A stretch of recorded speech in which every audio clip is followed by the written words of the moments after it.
Bleh, I'm evil. I'm also really short, apparently. Hold on. Yeah, there you go. Hi. It's me, the tyrant. We've overtaken the Tower of Evil guys last time. Or no, actually, we overtook the Tower of the Good guys last time. And now we're the evil guys who are in control. Hi, Hattie, hello. And hi, esteemed Marble Mini. You're esteemed. I hold you in high esteem. Let's kick some brains. But yeah, so that's really what happened. We've done the tutorial chapter of Tyranny, and now we're here. This goddamn phone thing is broken again. Just earlier today I restarted my computer and it worked, and now it doesn't work again. God damn it, I wanted to show you Archibald. Man. But yes, so that's what happened last time. We beaten the tutorial, we will be set loose. Well, it's not what's happening now, but have this picture of Archie. See, look at him. Look at this whole guy. Man, what a piece of crap this Windows fig is. The one good feature and it doesn't work. Archibald, I see you eyeballing getting on my desk. Go kick some brains, Archie. Go kick some brains. Let's kick some brains. I'm so about to watch about the moon. Kick some brains. Brains being the good guys because we're evil. Let's kick some brains. Back to where they came from. Anyway, let's play the game. Hold on. I forgot to launch Epic Games Store where my Tyranny is. The tyranny of Epic Games Store. Archibald, you I see you angling to get on my desk, but it's all covered in stuff so you can't get on, huh? Let me pick you up. You're so beautiful, Archibald. Tyranny is stored in the Epic. The tyranny of capitalism. Mlem,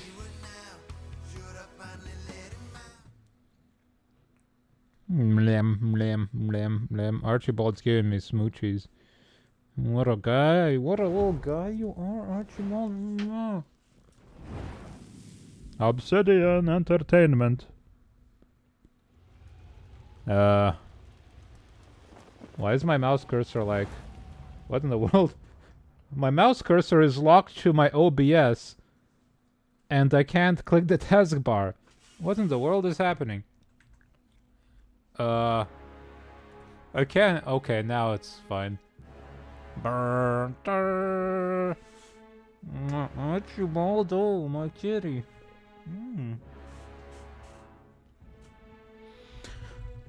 The other day I managed to lure Pandora downstairs. And she came into my room for a little bit. Which was nice. Whoop. By simply not giving her food until she came down to ask for it.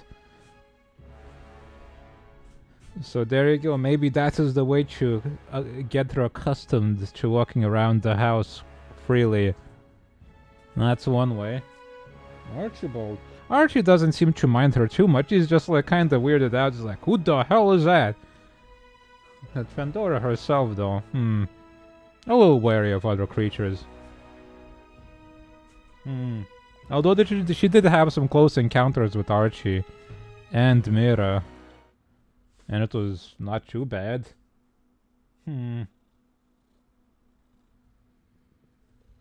Anyway, so we conquered this tower from the good guys. We had to send a message down the tower somehow. I got it. And oh no, Ebb is slain. But we just tied that message to the good guy's leader and tossed her off the tower. And then we killed the other one, Ebb, who was like, spare me and I will serve you, but we were like, no, you will die now.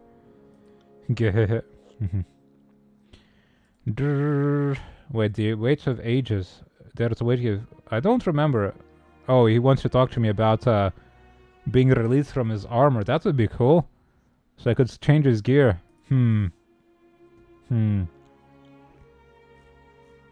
Right, so what else happened? So the disfavored are now the my favored faction. The chorus is angry at us. They've rebelled and we had a little civil war thing going on. That was something that happened. I don't remember, actually, what the hell we're on this tower for. We conquered the tower and so we got teleported to the top. But now, there was something else. There was something else that happened here. I don't remember.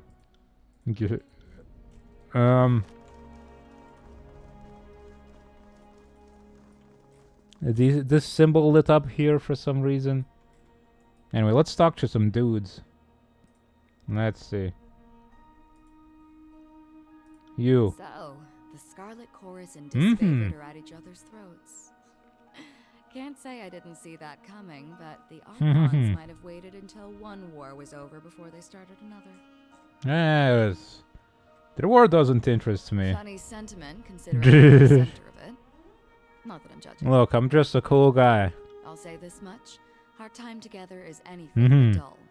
My blades are yours for as long as you'll have me. Noted, I have questions for you. How do you notice that you fight particularly well together? Oh, you can talk to multiple characters at once. That's cool. The thought has crossed my mind from time to time.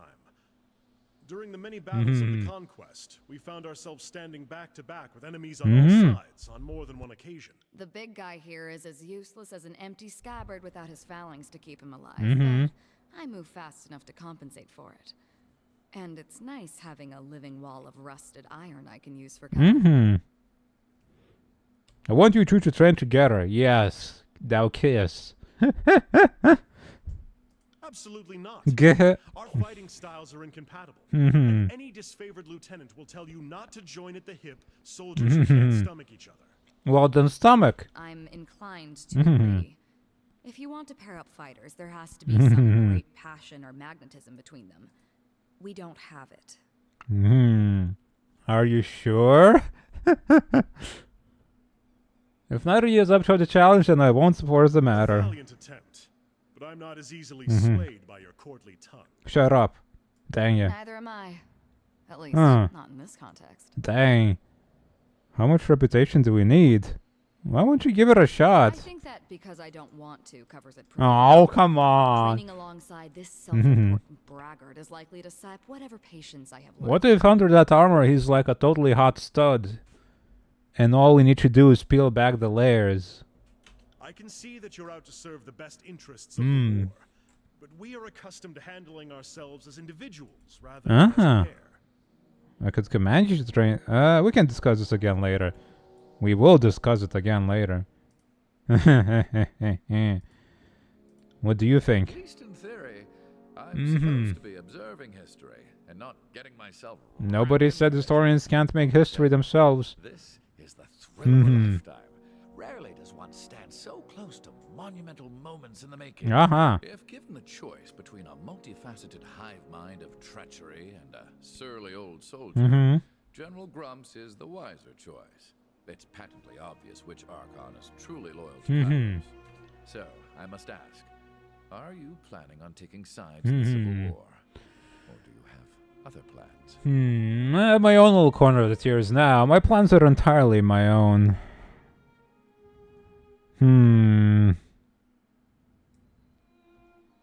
Your plans are your own until they plunge. Don't worry about it. But thou shalt not pry, not now, at least. Archibald, you baby, you're such a baby. I love you. Earned you the attention of the tiers. Your reputation will attract opportunity and disaster, likely an uneven. Up. Oh, hold on. I wanted to try and turn on this phone thing again because Archibald's so adorable. Connect to my phone, you damn thing. Piece of crap, do it. Oh, it won't do it, this garbage. software. Eh. He's such a baby. He's such a dang baby. Archibald, you dang, god dang baby.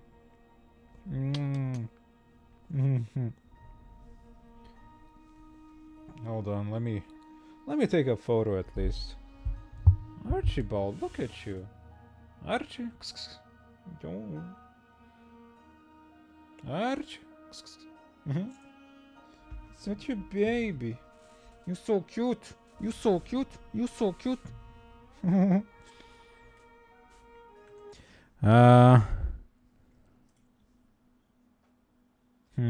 It was working on Discord in the camera thingy earlier today, in fact. Archibald, look at this guy. Look at this guy. He's so cute. He's such a baby. Look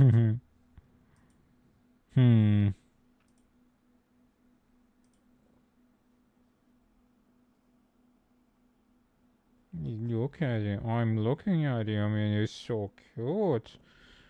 Archibald, you're getting in the way of tyranny. The only thing stopping me from taking over the lands is you, Archie.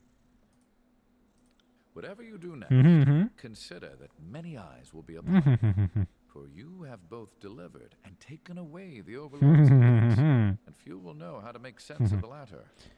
No, I don't know. I checked on Discord just now on the camera checking thingy, in the camera settings, and it just doesn't work. Maybe later I'll restart my PC and try again.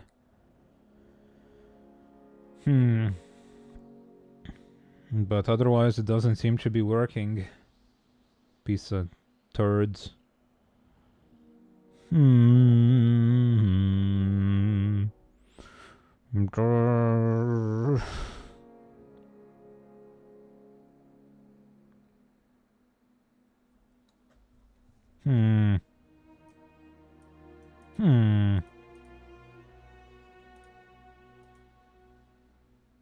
Have you heard of edicts being broken before? Most of Kairos' edicts were either worded to end in a manner of the overlord's choosing, or the edicts have simply continued in perpetuity. That's not to say there haven't been stories of broken edicts. They're just uncommon. The oldest is, I think, Goldbraith and the Edict of Sorrow, and that tale dates back to around the year 110. Aside from you, the Edict of Twisting Grasses. All the grass will twist a little bit. In all the land, forever. In all these stories, Kairos' edict very clearly gives its victim a simple way to escape, and someone manages it. What's never happened is the pure abatement of an edict, like using a spell of warding or cancellation. I don't suppose we've ever done that, no. Let's get going. Do we have anything else to talk to this guy about? Service. Of course. You're taking lots of notes. All kinds of things. My mind is old. Memory's a sieve. Keeping track of you. That is noting what I hear very fair. Scribbling down reminders to myself. That's Is it safe to be writing in your arms that much? No, certainly not. But it depends on the it's not safe, no. Too much. I can't sleep. But just the right amount, and I can write all night. Have you heard of paper? Will give you swamp. Drink it, but absorbed through the skin, it'll make you taste colors and smell music. Speaking of which, this guy writes on himself in psychedelic ink and then just trips balls. What a guy. 3 kinds: sepia, cerulean, and a red that's never the same shade. Or maybe just giving himself poisoning. I like having 3 colors. They also provide different states of mind for writing. Can I try your inks? No. No. I'm trying to observe you. No, I want some. Mind is not part of the plan. Tattoo me with those. I have some questions. Tell me about yourself. Me, well, fine, but I'm a very fascinating subject. I study interesting people, enough to know I'm not one of them. But you're so cool. Well, how do you feel about Kiros? I fear him. I have learned to keep further exposition of the matter to myself. Uh-huh. Were you born Landry, or did you take that name and join the school of Ink and Quill? Most sages take a new name when they join the school, but for me the transition was difficult at first. I stuck to my old commoner name and then just never got around to picking some highfalutin name like Sage Apophasis or Sage Dangling Participle. Okay. Did you always want to be a sage? I cannot imagine doing anything different. I suppose in my youngest days I yearned for battle and glory like most boys I knew. Having now seen how short a soldier's life can be, I look back on that old calling, that old mindset, and laugh. Tell me the origins of Lantry. Someday someone half your age will ask you to sum up your life and you'll realize what an odious request that is. Huh. Where to start? I grew up in Thunder. I was born right after independence from the realm of Stalwart. So yeah, do the math and you'll realize I'm old. My parents were harbor hands. My mother never returned from a voyage and my father lost his hand to infection and decided to sell me to the school of ink and quills. Buh. 347. What year is this? Any other family? Irrelevant. If they exist, they are strangers. Family ties are severed when joining with the sages, at least in principle. The school has added share of favoritism for blood relatives. As a novice, I was assigned to the Dovecots, where I learned how to raise and groom birds to carry missives, and most of my early tomes are on that subject. 10 years and several tomes later, someone decided it was ready to be welcome to the inner circle and show me the ways of magic. And since then I spent a great deal of time in the field of study, which I suppose readied me for life after the fall of the Vellum Citadel. Well, as much as anything could ready one for the strangeness of these days. So, really, what's your story? What do you mean by that? I know you're smarter than you act. Extend me the same courtesy. Landry strokes his beard, leaving flecks of sepia among his white whiskers. I was on the take from the voices of Narat. Or at least an agent of us sent me to the school of England Quinn 30 years back. It'd be years later until I make the connection to the Archon. Most people think the war began 3 years ago, but the voice of Narat has his hands in things sooner than that. I was part of that early invasion, an eager kid happy to accept a 30-year assignment that comes with an education. What else aren't you telling me? You read the Edict of Fire. You were the messenger of Kiros' judgment on my work. It was about then that I decided I need to take an interest in yours, Kane.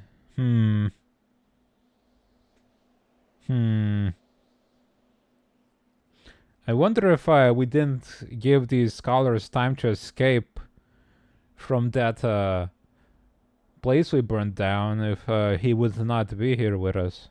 In truth, I'm deeply curious about any who have lived as vessels to Kiros' most supreme magic. When I heard you were proclaiming a Seneca edict, I had to find a way for us to meet. Being tied up in a prisoner camp was not the intended plan.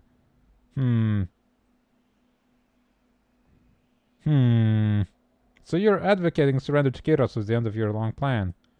Yes and no. When I first left, I was just happy to be getting educated by the sages on someone else's rings, and my orders were simply to listen and report.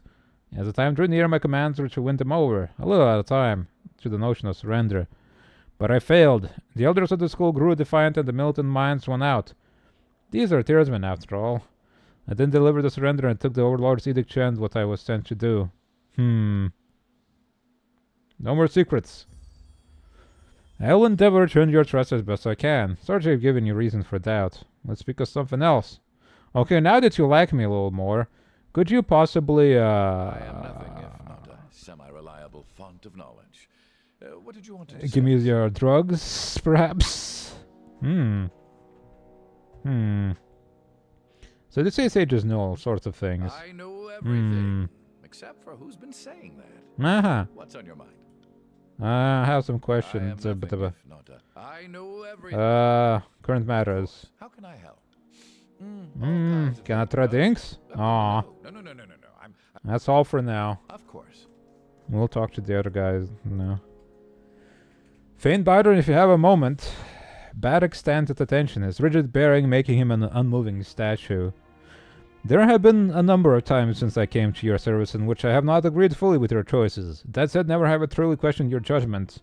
I hope this pattern holds after you hear the requests I now make of you. What do you want? Tell me what's on your mind. I hope that perhaps the adjudicator would hear my case. What are you talking about? I've been encased in this. He wraps a gauntlet against the shards of corroded iron bronze that sweep across his chest. Shells, and Skiros' edict of storms made a grave of old stalwart. It occurred in service to the Overlord, and I would ask that the Overlord free me of its burden.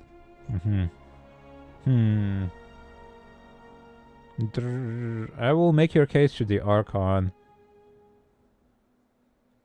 Thank you, Fatebinder. The salute rings like a poorly cast bell. Pung! Yeah, you know, as nice as it is for him to be always armored, we can't improve his armor in any way, can we? I await the Archon's judgment.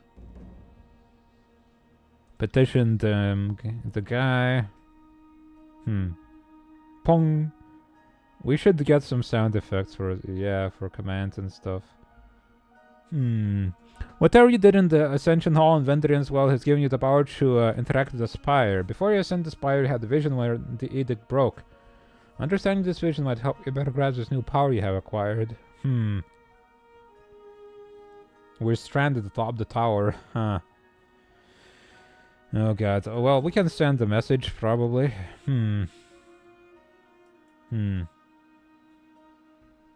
Oh, damage absorption shield. Nice.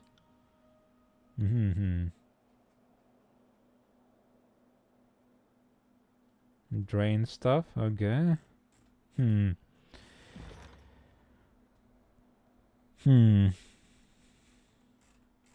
Mountain Spire. Vendrian's Well.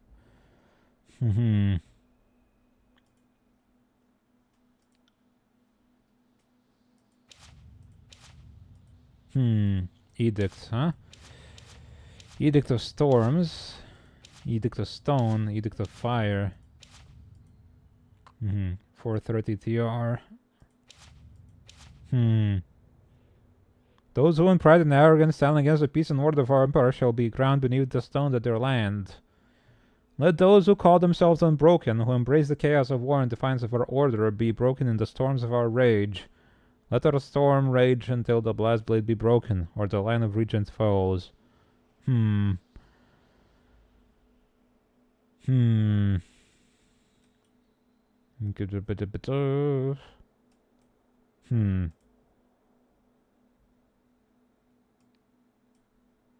That's pretty hardcore.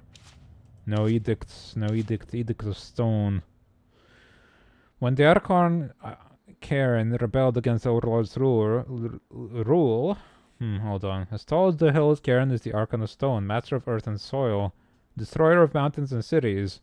Karen is a reluctant leader of the Earthshaker Guild, though he's less the teacher and more the object of study. Archibald, get away from there. You wanna leave? Go. Get out of here. Doofus, go. No.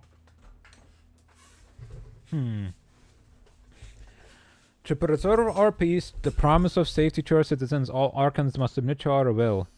Any Archon who could refuse this proper submission must be brought to justice. Therefore, let the foundation of Vtuber be shattered and life be drained from the land while the traitor Karen draws breath.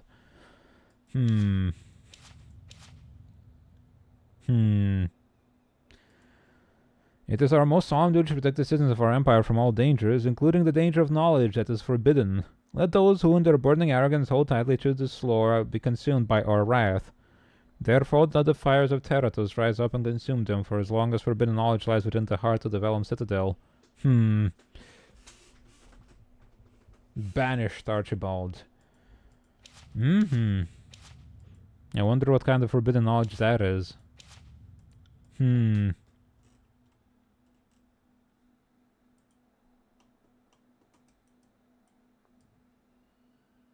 Food to take into battle. Weapons. Train skills. We have 6 people to hire here, huh? Okay, we can do that later.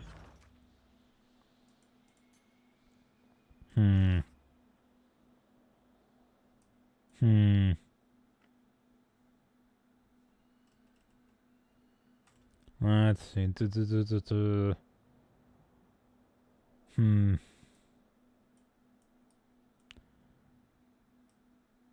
Hmm. Ba ba ba ba ba ba ba ba ba ba ba ba ba.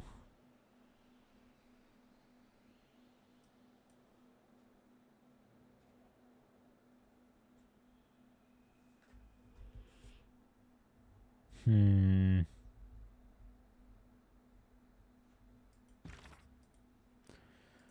Let's be off. Let's be off. Are you content to wander about looking for conversation? Because some of us want to head down to rejoin the troops. There's a war on and we're missing it. I won't rest until the teleporter gets working again. I suggest you do the same. I take it you have questions? Yo, where can I get your suit? It's got burning shoulders and stuff. How do you think Ash will respond to the Civil War? With tact and coordination, the voice of Narat is chaotic, emotional, and baseless creature. Graven Ash is going to dismantle the Scarlet Chorus and wipe its leader from the face of Taratus. Count on it. Tell me about yourself. She blinks at you and shakes her head. Fate Binder, I'm the lieutenant who's going to start kicking people off this spire if I don't see that teleporter flicker to life. Now is not the time for me to rattle off accomplishments and hopes for the future. Save it for after the war. I should go then. Okay then. Right. How about I kick your ass instead, huh? To the east you can see deep ashen clouds surrounding the burning library. To the west you see the shining spire of Lethian's Crossing. Maybe we can fast travel between these places. On closer inspection, a series of symbols carved around the base of the structure come into view. One symbol pulses a blue white glow. The pattern resembles the glowing lines of lights seen on the floor of Ascension Hall moments before you found yourself transported above the clouds.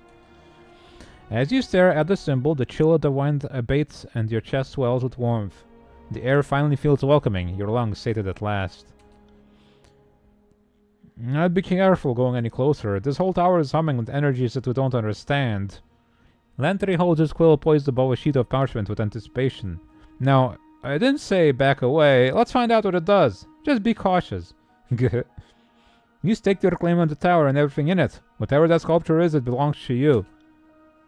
I feel dizzy. Do you feel dizzy? Baddock massages the brow of his helmet, causing a howl of grinding iron to echo across the expanse. What is this thing?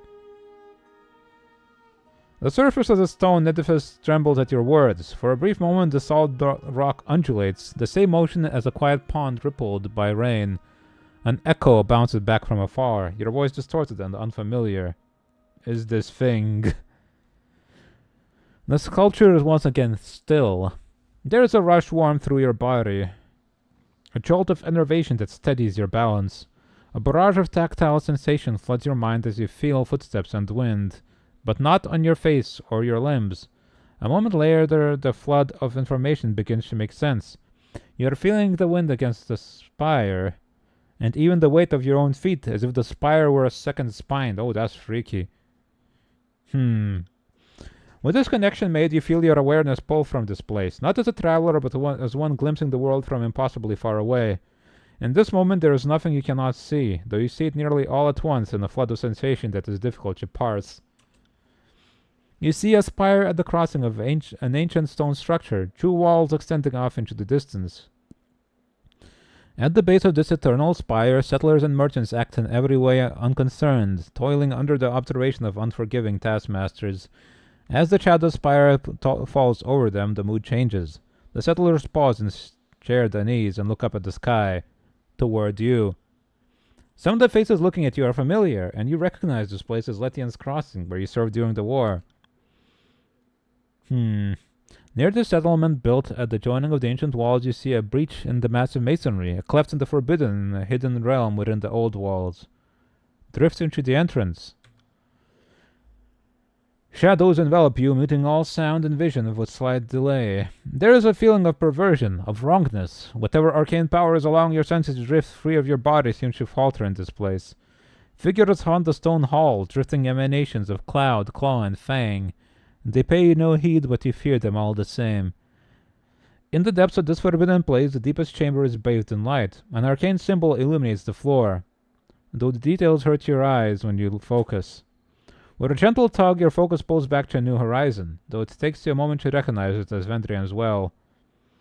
You've returned to the awareness of your immediate surroundings. The effect leaves you unsteady on your feet. Drift closer to the spire. The spire feels similar to the one you now occupy, though instead of radiating arcane life, it reeks of dust and crumbling stone, a branch withering once pulled from its tree. It reaches for you with a barely perceptible tug. The link between you and the spire recedes. The arcane bond is still present, but the mystical energies, for the moment, are quiet. Your body flooded with excitement and fatigue. It's unclear whether the mystic connection is strengthening or you are siphoning. The tower offers nothing by the way of answer, and you know that asking would only yield more silence and mystery. The deluge of sensation is over, but the positions of the other spires still linger in your mind. From your vantage point atop the mountain spire, you can easily spot the mysterious structures, each of them rising high above their distant surroundings. Ba-da-da!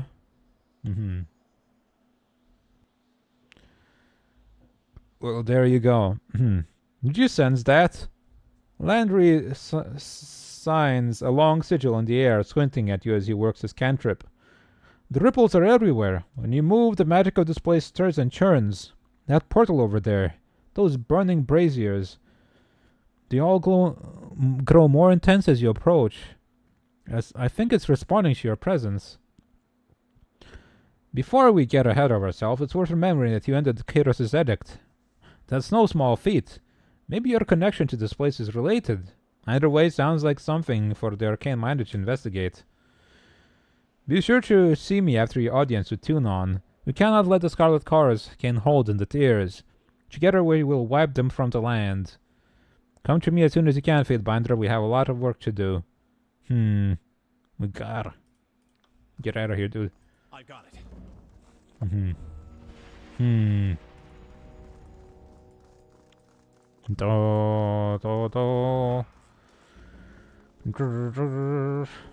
I suppose each of these spires has something going on. And there's that many of them? Surely not.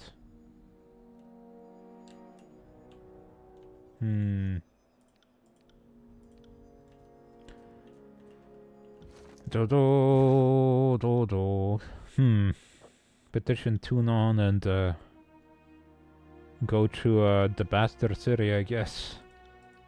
Gained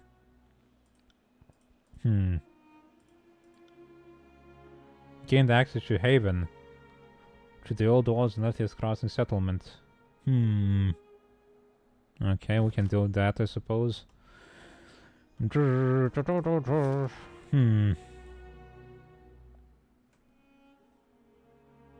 Mountain Spire. Ascension Hall.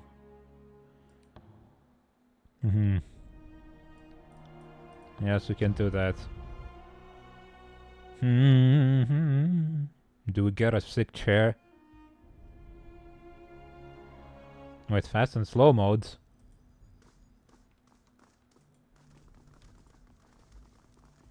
Yo, sick.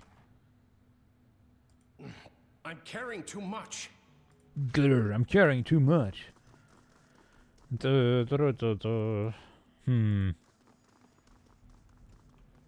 Slow mode might help me figure out the combat a bit better.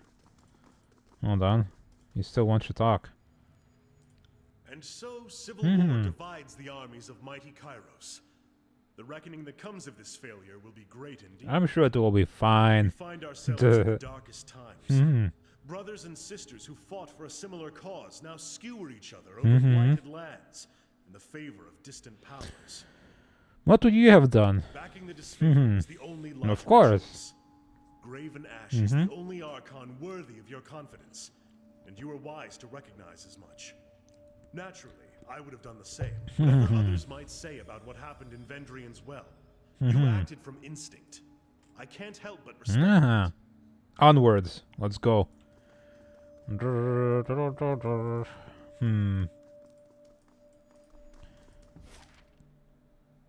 The Citadel.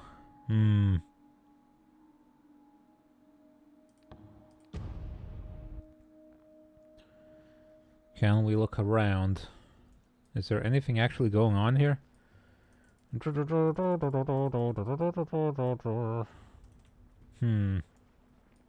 There's a dead guy going on. That's one thing, I guess. Stalwart helm. Huh. Heavy armor, you say. And then there's some stuff to sell. Good stuff. I guess we didn't really get a chance to do anything here otherwise, huh?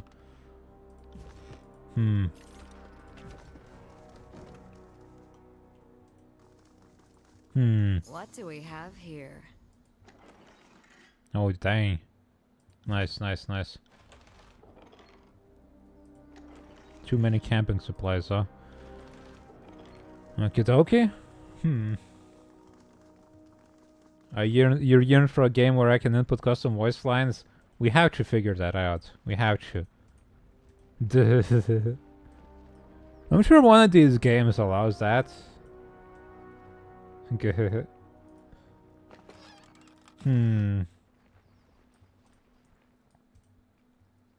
Maybe the older ones that just used like .web files or something instead of some fancy file format like the Owlcat games like Pathfinder. Something that's simple to just replace, you know?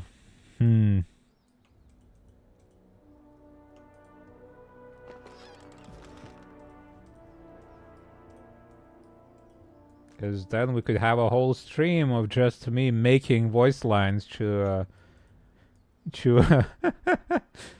set up the character and stuff.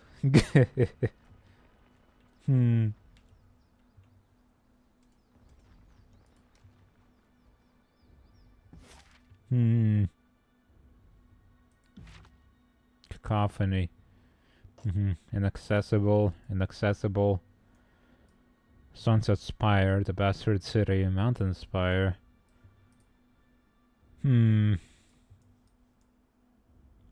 That'd be the best. Tunon's Court. When the Bastard City fell to Kiros' armies, Tunon the Adjudicator, Archon of Justice, claimed the palace for his own. Now Tunon's Court serves as a center of law and governance. Let's go. Brrr. While making our way through the wilderness, you come upon several dense shrubs liberally dotted with crimson berries. The fruits are plump and ripe. With a thin skin, you give slightly under pressure your touch, hinting at the juice within. Hey, Landry. Attempt lore. You recognize the plant as budding rose, a bush that produces edible berries. These are a known aphrodisiac, commonly used in local festivals. Unfortunately, they're also mildly toxic to practitioners of magic. Harvest the berries. Offer the berries to a companion. I don't suppose that's good for me, because, like, I'm a practitioner of magic. Why would leave with the berries? You secret the berries away. When you next check on them, you find that they've gone slightly off color and mushy. The smell wafting from the fruit reminds you of a corpse. Deciding it might make a worthwhile poison, you bottle the juices. The reeking pulp and the pouch you stored it in, on the other hand, you discard. Alright. Don't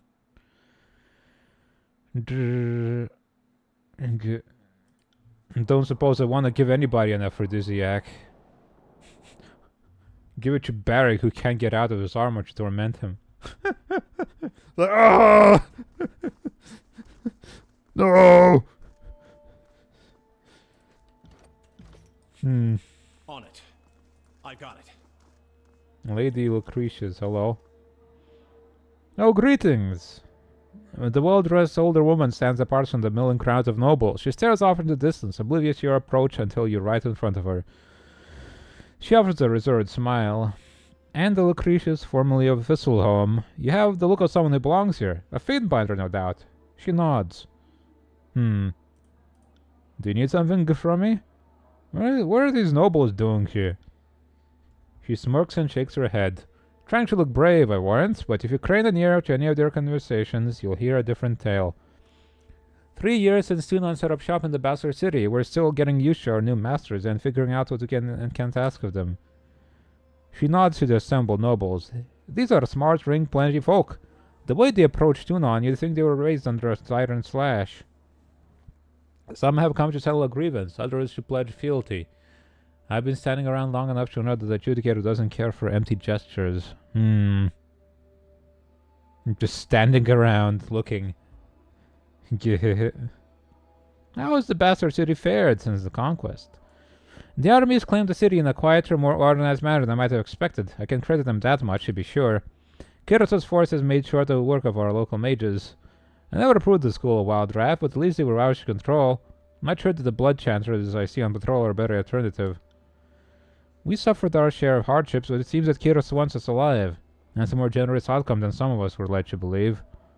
So why are you here, then? A frown cracked her pleasant demeanor. Like the rest of the frightened nobles here, I came to see Tunon and ask him to right the wrong.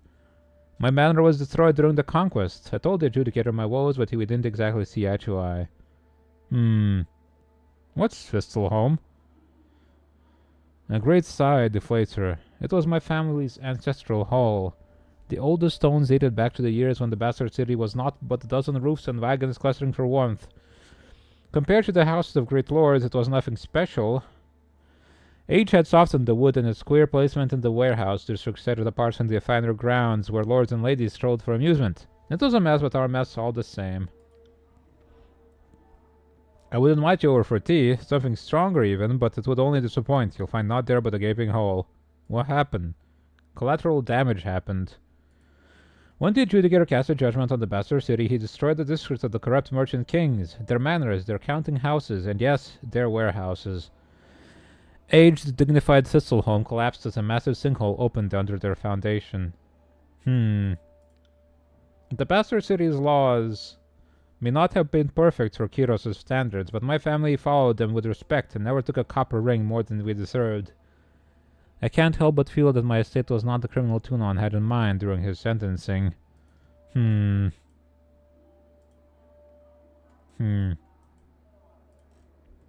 are you gonna do next, then? That's the question, isn't it? I appealed to the adjudicator, thinking he would see reason. After considering my case for all 8 seconds, he awarded me a belt of rings and a plot of land in the outskirts of the city. Tunon told me to build anew and start farming. Farming! Can you believe that? She shakes her head. It's not even that I'm opposed to the labor, but we're in a war. I can't have the scarlet chorus breathing down my neck, raiding my crops, and Kiros knows what else.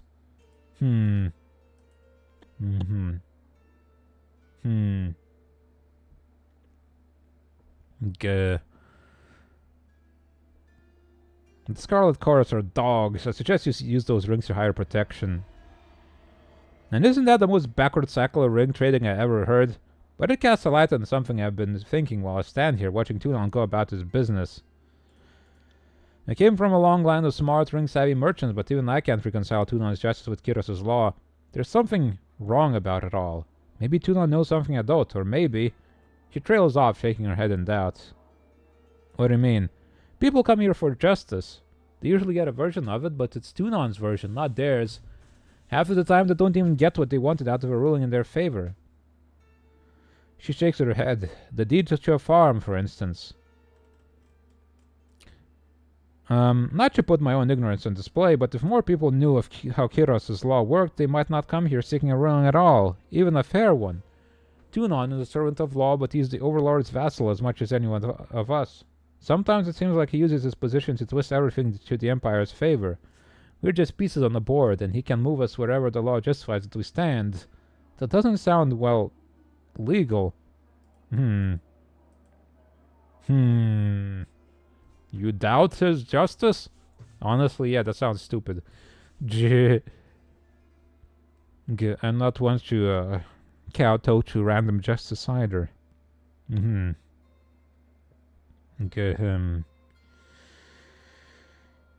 can only endeavor to bring true justice to the tears. At least one of Kiros' engines has his heart in it. I'm still holding out hope that the tears are left standing after this war, that Kiros' peace makes something great of us. A lady can hope, can't she? Farewell, Patebinder. Be well. See ya.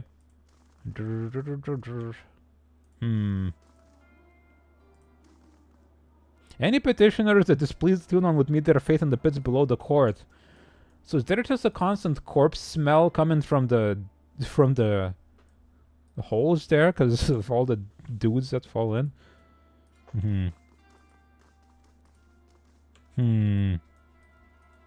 Aurora, Albatronus, Civitas, Mocking Blaze, Blood Mulch, and Bitter Quip.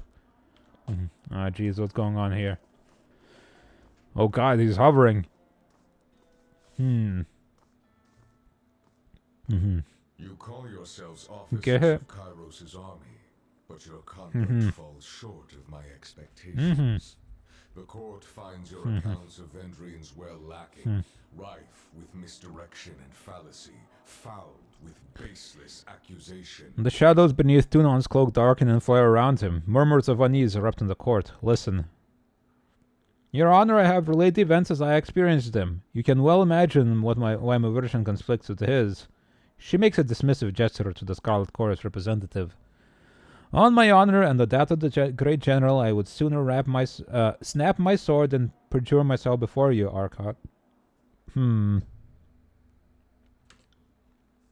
Oh, so you imply that falsehood comes easier to my lips than yours. You're a fool if you believe the Archon of Justice won't see through your lies because the disfavored think themselves better than an honest gang. Silence. The contradictions in your statements will be examined, and falsities. All right, Phoenix. Truths. If we find you have perjured yourselves, Bled and Mark will see to your Bled and Mark. The Archon turns and you feel his gaze upon you. Bled and Mark is Kiros' knife in the shadows. The unseen drop of poison. Take that! That enforces the Overlord's will. He reports to Tunon the Adjudicator, serving in this capacity as the final word to those who hold Kiros' law in contempt. Hold on. I feel like this game needs darkness. It's evil, after all.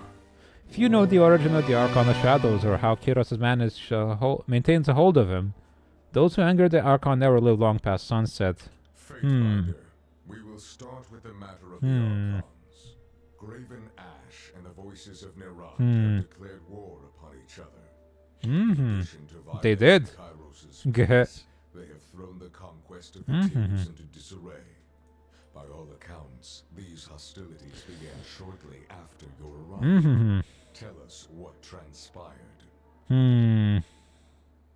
The Archons could not agree on who should lead the siege and descended into accusation of treachery. It seemed a mutual spat. The disfavored were more deserving of the honor. Our tactics and training outmatched the Vendrian Guard at every turn. What balderdash! The disfavored couldn't tip over a straw hut if they had the week to strategize. Our howling mob was better equipped to overwhelm the Vendrian Guard. Our recruits were ready to throw themselves at the enemy. If only Ash and his legion would agree to a plan. The Fatebinder presents testimony. I warn you both You're gonna die. Speaking out of turn. Something more than a mere disagreement unraveled this campaign. But I will return to that in time. Well, see, Tunon, I kinda don't remember what the goddamn hell happened, because it's been weeks. Let us speak of Ascension Hall. The disfavored sing your praises across the realm. The Scarlet Chorus appeal for charges of treason. Perhaps you can offer a more enlightened account. I claim the Citadel is a small unit of disfavored. An efficient solution. The type I would expect from a capable agent. Tell me, though, with the edict looming overhead and death the price of failure, why not employ the numerical advantage of the Scarlet Chorus? Because they were bastards, that's why. The voices of Nerad provoked at Ash at every turn. I suspected treachery. For a long while, the Adjudicator hovers in silence, shadows trailing from below his robes. I will consider this testimony at length. The court thanks you for it. Is there anything you wish to add at this time? I have told you all that I know. Your testimony is accepted by the court. The statements of our guests raise questions in my mind. There is much about this campaign that has caused me to wonder. A shipment of iron weapons was short on arrival. Where coveted iron is concerned, I don't believe it to be a clerical error. One of my agents recovered this seal in Echo Call. It belongs to a merchant collective. Lethian's Crossing is teeming with their kind. If you would root out treachery, I advise starting there. Petitioners, leave us. I would have a private audience with the Fate. Ascend and join me. You will find a way over. You know what I'm not a big fan of in this game is how goddamn small everything is. I can't make the text any bigger. I can zoom in a little bit, but then I can't see anything. It is all rough. Oh, hey, you leveled up. More the strength. More defense, I suppose. More strength would be nice. Attack and strength, endurance, defense.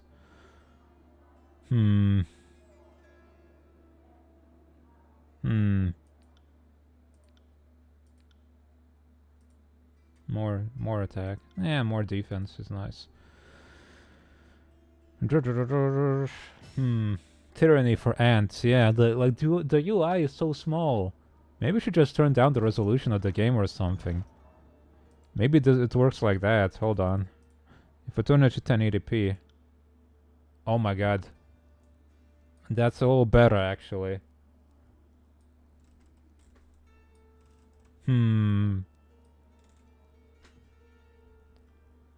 It's a little blurry looking, but at least I can see better now.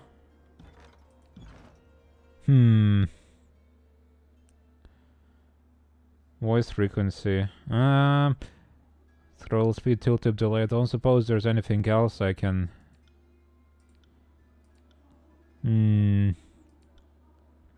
adjust here. Font is already maximum. Yeah, increase the anti-aliasing. There's an ad break coming up in a few seconds, so let's take that ad break while I check these settings and stuff. So yeah, I'll be right back. Cha. Hello. Okay. Let's go. Where's my guy? I shall approach this guy.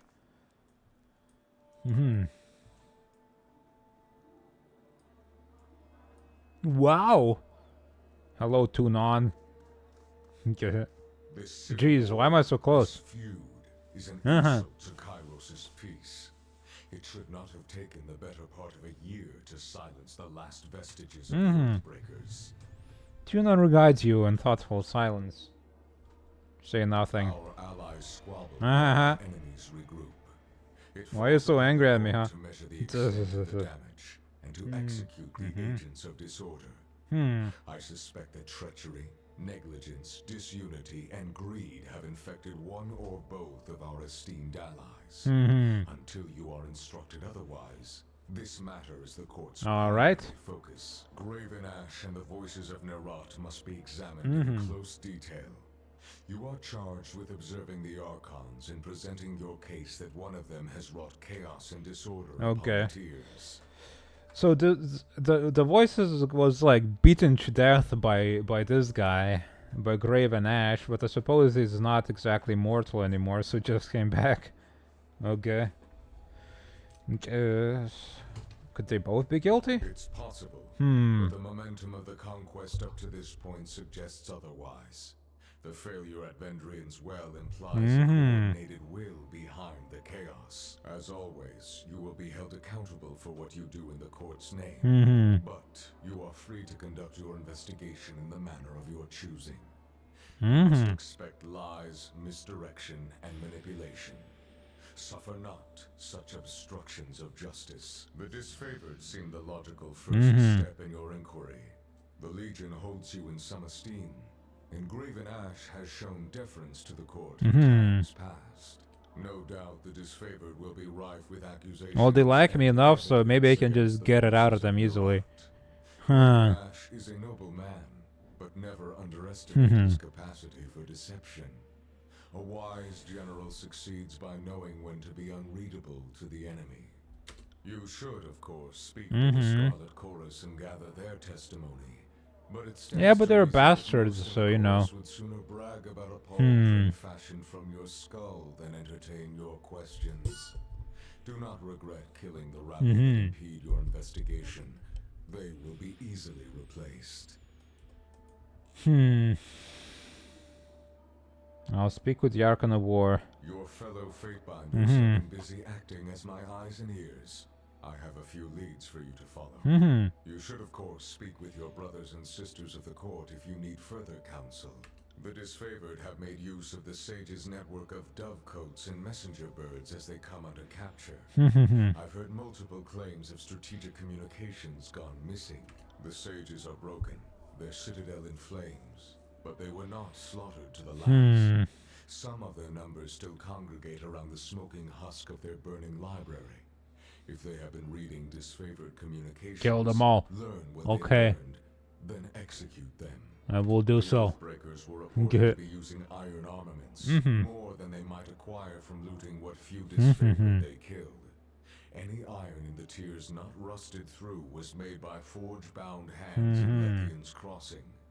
Between craftsman and quartermaster, someone let iron fall into enemy hands. Investigate this matter and bring the thieves to justice. There is a final matter to discuss. A sensitive topic.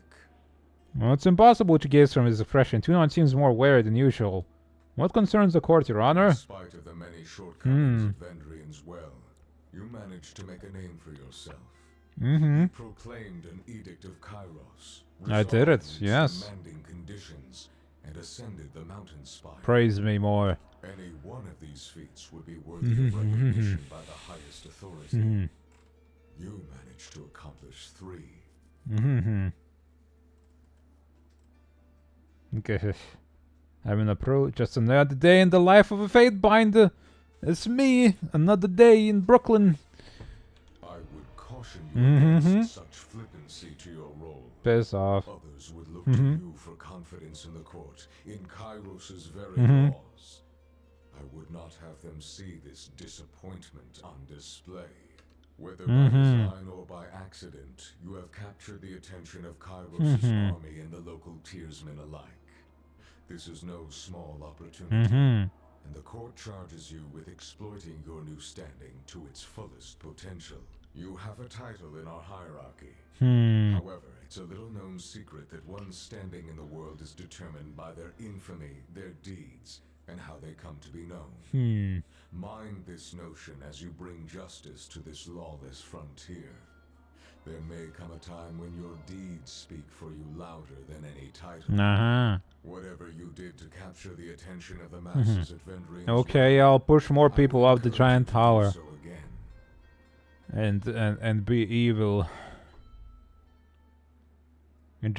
Chaining great deeds will define me. I will chain chaos to my will. Justice? You begin to understand. Great Whether deeds will your define acts me. are Everybody will fatal know or about me. heinous, it falls to you to bring greatness to this campaign. You are Oh my god. dismissed. Should the court have need of your presence, you will receive word. Go forth and do my bidding. And bring glory and honor to the tiers in Yo, I wanted to God's talk name. about Barrack. Ah, jeez, it's gone. God dang it. I guess I can do that some other way.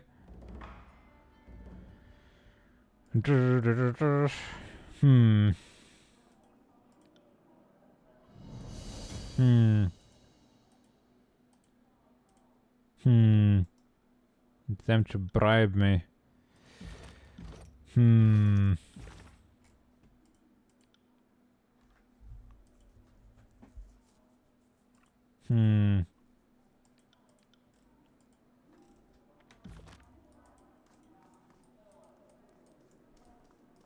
Oh, he's got it. back here. Dude, could you just not walk over there? You had to, like, teleport to the sound of thunder that blew my ears out? Right. Are you dumb?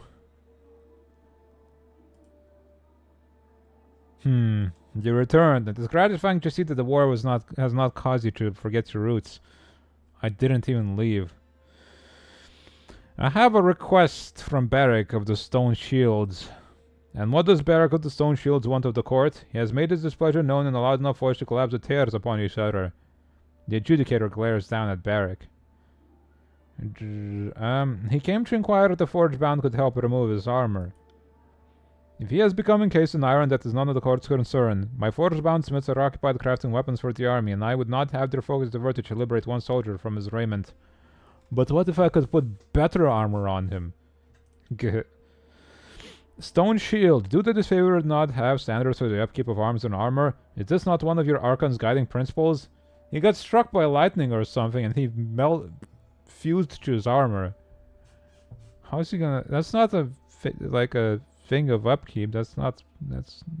Are you stupid? It is, Your Honor, but I found myself trapped in this junk pile after the Edict of Storms hit Stalwart. If you want to blame anyone, it should be Kiros. Oh, that's a dangerous thing to say to this guy. The adjudicator contemplates the matter in total silence. The moment drags on far longer than you would suspect it warrants, but Tunan's interest does not abate for a moment. The soldier will remain encased in armor, eccentric though it may be, and all subjects of Kiros are forbidden shade in its removal. Well, that's... Magic the likes of which none of us understands has touched the stone shield, and we will not interfere with the will of Kiros. But I'm trapped. Baddock trails off looking to you for answers. That's fair. This guy probably hasn't pooped in ages. Your Honor, could you not reconsider? He smells really bad.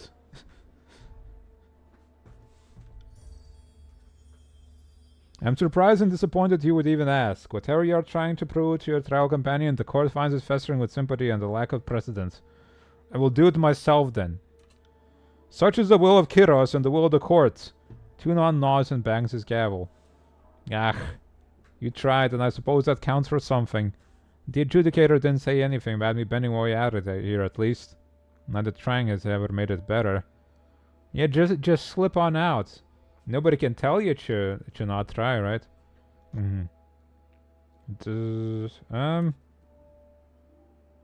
Bled and mark. Tell me about Kiros. I'm in the privileged position to know Kiros better than the other Archons, and do not treat this knowledge lightly. When I trust that your interest will aid in the execution of law, I will speak of this, but not before. Tell me about Blood and Mark. He's my headsman and assassin right equal. His official designation in Kiros' hierarchy is the Archon of Shadows, though I wonder that he even considers himself aught but a slayer of the unjust. We're done here, bye. Then be on your way. We can probably sneak this armor off of him somehow. I'd have it no other way. Only the slightest nod of Barrack's domed helm offers any indication that the soldier notices you approach. Are you okay in there? The Archon's decision changes nothing. I have persevered up to this point. I shall continue to do so, for the sake of the General Ash and the North. There may be another way. Your master was very specific in this sentence. He forbade not only assistance from the Forge Bound, but from anyone, anywhere in the world. No, the Archon forbade any subject of Kiros shade you. Oh, wow, a loophole. Let's just get a rebel to peel you out. No,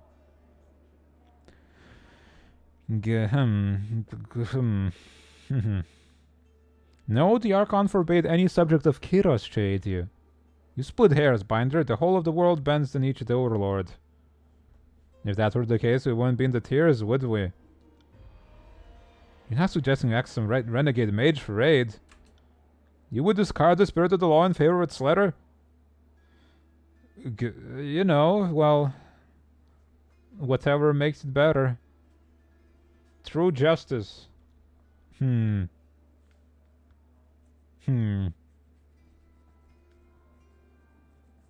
Trust me, Barrack, it's the letter of the law that matters. Not to me. The honor of a deed lies as much in its spirit as its action. Shut up. Oh, you sweet, sad, silly little boy.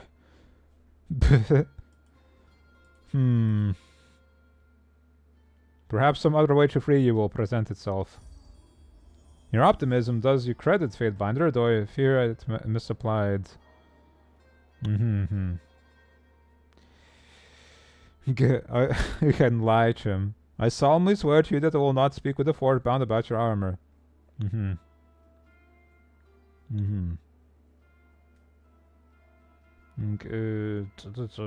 Maybe they can make other armor like his. I oversaw Lithian's crossing during the war. The Forge bound there know me. Knowing you and being willing to brave the Educator's wrath are your two wholly separate things. Let us leave, Fatebinder, worried that my presence offends these noble precious sensibilities. He bows his head to you and moves away, trailing behind him the wafting reek of fetid privy. Oh, man. Gotta figure this out.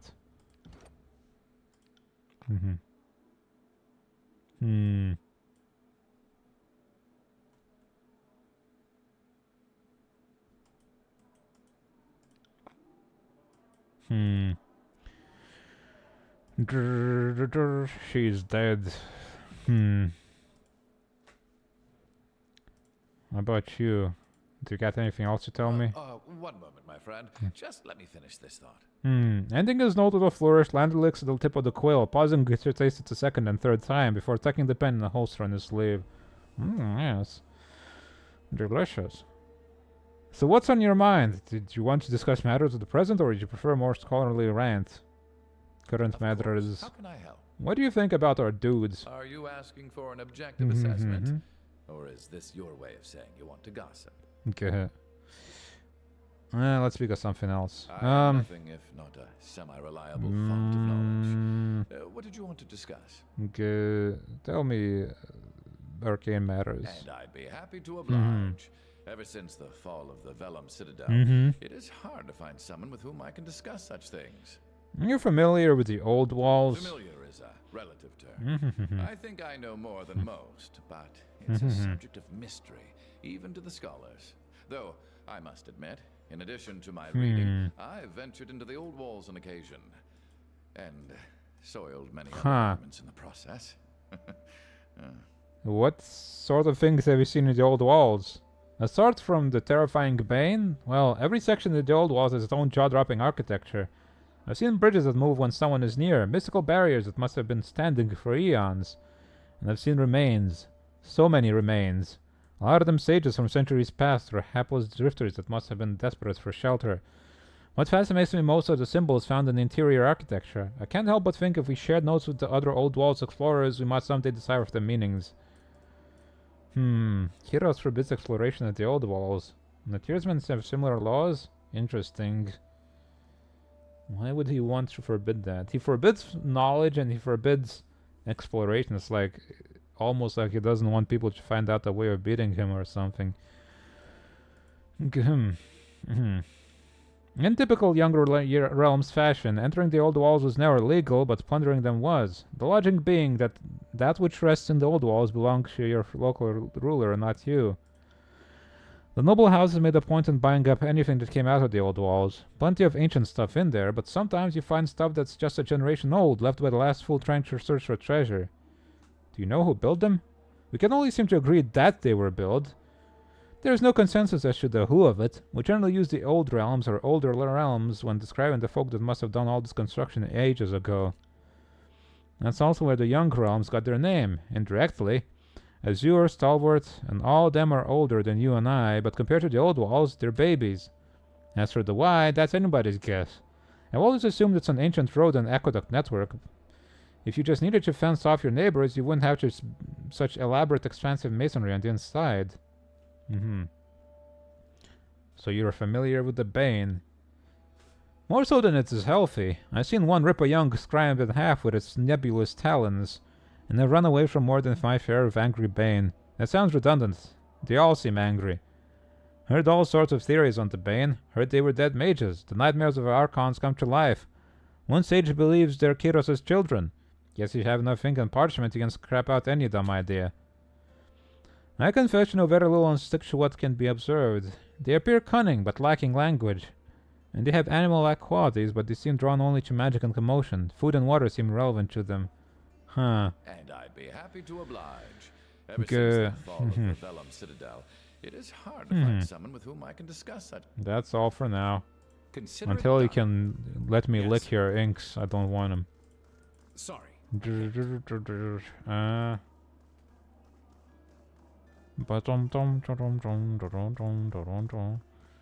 So, y'all, can I talk My to you? Lord Binder, Yes. you have something which requires my attention?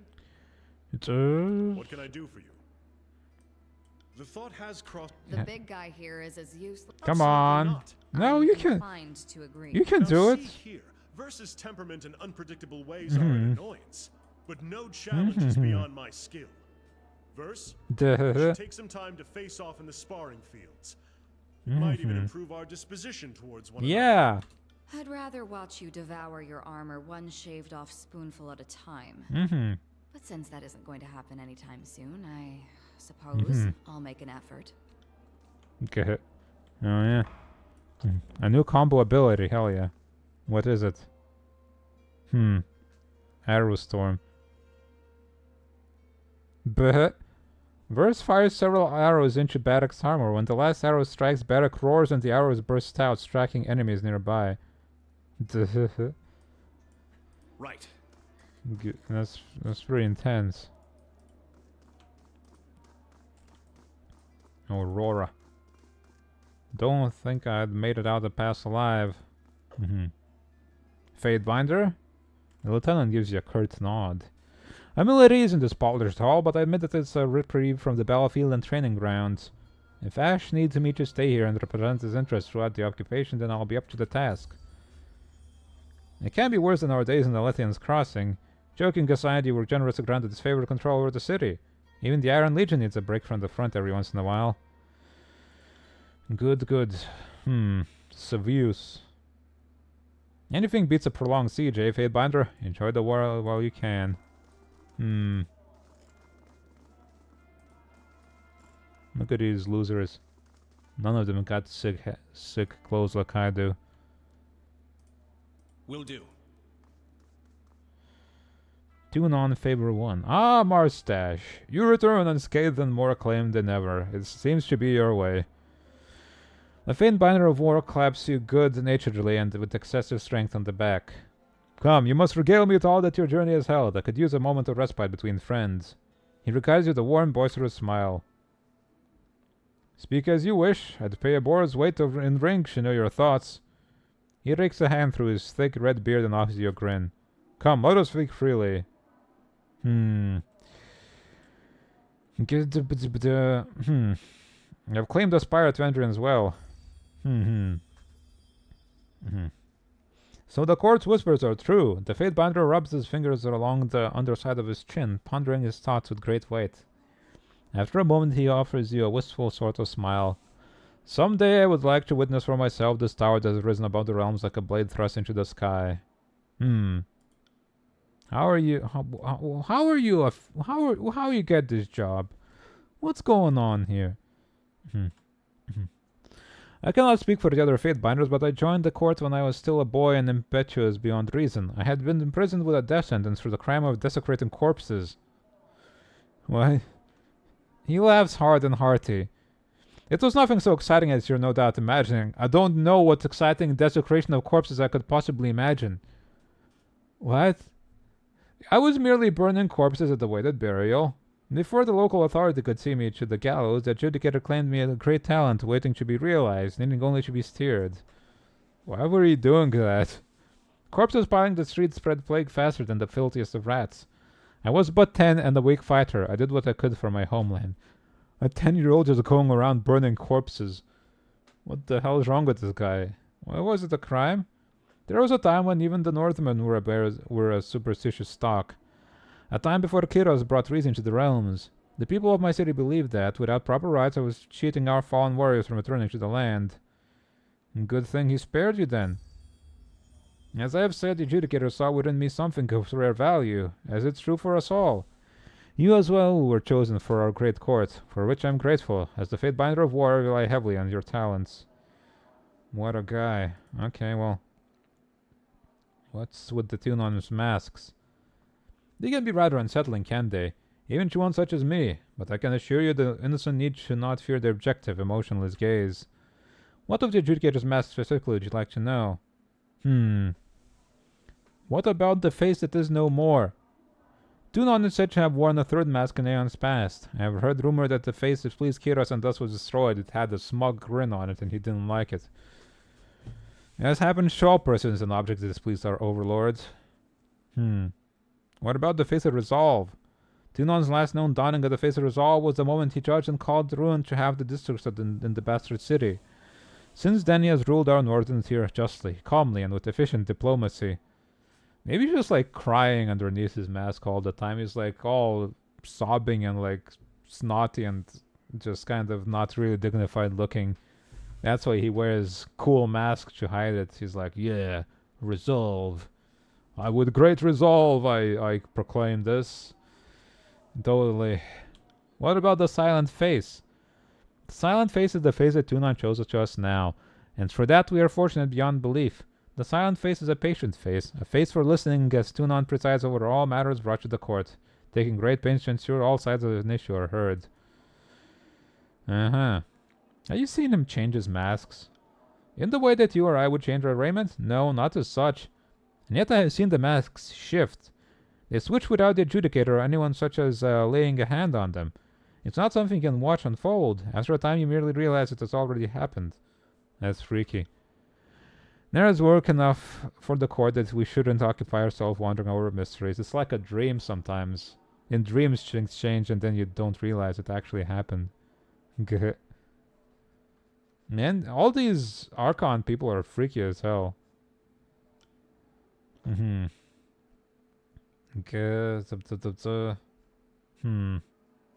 Farewell. What do we do?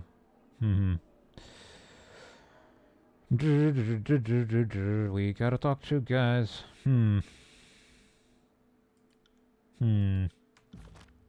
What are you? Calio. Mars Stash, I see you return to the fold. Your exploits in Vendrian as well are a matter of some discussion. The Fatebinder of Balance regards you with a discerning eye, and for a moment you feel as if she is trying to peer into the very depths of your mind. What can I do for you? Anything happen? There have been whispers that Cairn grew disloyal to the Graven Ash's command during the campaign in Azure. I took up the mantle of investigation near Plainsgate, and judging that rumors to be true, dispatched Cairn by proclaiming Kyros's Edict of Stone. The very earth turned against the traitorous Archon as the region split asunder and rights for judgment. Very cool. Splitting asunder. You've been spying on me. Don't act so surprised. It's my duty to ensure that those who operate under the Adjudicator's name adhere to the spirit of his law, if not the very letter. Ah, yes, of course, I got nothing to hide. So you say, but I have to weigh all evidence presented before me with an objective eye. I assume you're being watched, Fatebinder, but don't concern yourself. That's no more than any citizen of the Empire can expect. Yes. Tell me about Tunon. Tunon is our overlord's fair and exacting adjudicator. He speaks with the voice of Kyros's law, and his word is judgment. All this and more you can learn by asking him yourself. Go on. But does he intimidate you still? She chuckles softly. I jest, of course. He's pretty scary. I have some concerns about the war. You're free to share them in my confidence. She leans in closer. We cannot crush the opposition with such weak efforts. We must throw them all off a giant tower. Divided we cannot win. I'm less concerned about the armies than the Archons themselves. There can be no order when the mountains collide. Who would you see as champion? They both suck. Because why were they fighting amongst each other? Our elite troops will bring us victory. There is wisdom behind your reasoning. Wars are won through cunning, strategy, and strength. The disfavored are outmatched only in number on the battlefield. Considering the opposition, Ash and his soldiers more than make up the difference. Goodbye. Rogalus Nunovel. Could you remind me? History, Tell me about our allies. Ah, yes, with trends like these, our work is often self-explanatory. Were you asking about the Scarlet Chorus or the disfavored? The Chorus. The corps of soldiers fail from every corner of every realm. As the chorus marches, it conscripts indiscriminately from those it has conquered to replenish its ranks. There is no continuity of command in the chorus. Nerat allows, encourages even, the strong to challenge their leaders. But the chorus has numbers, and brute force is almost always a viable solution, much as Rogalus insists otherwise. Besides, the Scarlet Chorus draws strength from the multitudes it swallows. Its blood chanters have taken knowledge from various tiers mystics, and many of the chorus' best soldiers were grown here in the south. What about the disfavored? Why are they called that? Nobody's telling me. The disfavored are the iron tip of Kiros's great phalanx. Armed with the best weapons, the most comprehensive training, and led by the brilliant Craven Ash, the disfavored have no equals in open battle. The Legion has a saying, Craven Ash protects, and it's no empty boast. The Archon of War is able to lend his will and strength to his soldiers and give them endurance beyond human limits. I have great respect for the disfavored, but I know where I stand with them. They're a very close-knit band, all of them, from northern families, many of them related to each other. They're so very inbred. Nunawald sighs, his smile is wistful. But considering our role in the great hierarchy, I can't fault General Ash for being selective. Okie dokie. Fatebinder Rogalus. Fatebinder, you return. Rogalus looks you up and down with an inscrutable expression. You look as if you have questions for me to untangle. Ask, I'm feeling generous. Tell me about the old walls and the Bane. Which should I start? I'm curious now about these old wall things. We know little enough about the ancient structures, save that they predate all historical record. The forbidding ruins crisscross the tiers and north alike centuries before we raised our cities. The only one old enough to guess is likely Kiros. Maybe he's from those people that built those things and he's like, no. Don't want this. Tell me about the Bane. The Bane are found in the old walls, but much of their defining qualities still escape me. They are creatures of smoke, claw, and fang. If you find yourself unfortunate enough to fight one, remember that the spells are effective against them, but grab the attention of others lurking near. Okie dokie. Let's go. Fare thee well. Let's mock Mocking Blaze. Tell him that he sucks.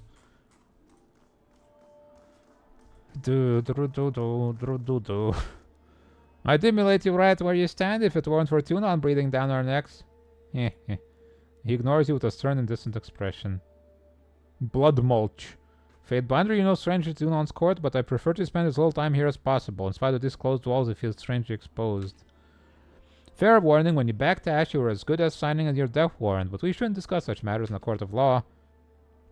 You'll make our time in the tiers as an interesting one, won't you? He smiled for an uncomfortably long time. Of course you will. Fifth, I promise me Blood Chanter lore for services rendered. Tell him I'm still awaiting payment. Perhaps you should wait until the two of you settle this debt before raising a hand against the chorus. You'd betray us and come demanding all favors? You can't possibly expect me to honor such a promise now. What possible reason would I have to... Looking back towards Tunon, the chorus warrior clears his throat and steadies his posture. What possible reason would I have to make an enemy of the court? His hand moves toward the satchel and rifles through the contents. If a mere bit of parchment will settle matters, it is no imposition. Besides, I rather like the notion of you flattering the chorus by way of imitating our magic. He hands you a scroll with a pompous flourish. Study and study well. The voices of Nerat prefers them educated. What is this? This scroll contains magical accents to increase the amount of damage the spell inflicts. At the cost of health. God dang. That doesn't sound like the best thing to do, but...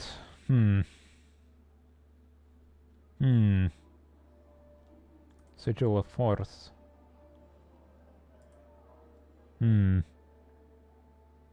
Fuses frost and fire together. Blood magic.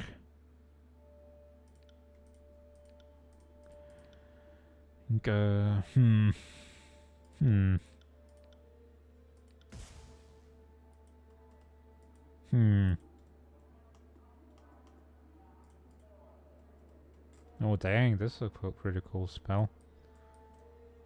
Lore 60 though.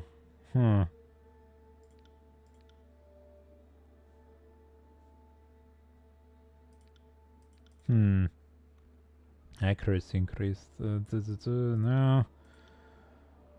Area of effect radius. Duration, range. More damage, huh? I can't really modify it, I'm too stupid.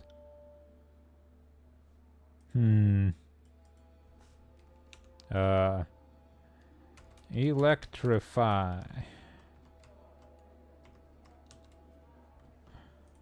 Assign this to this guy. Or no. Multiples. What do I not use much? This thing.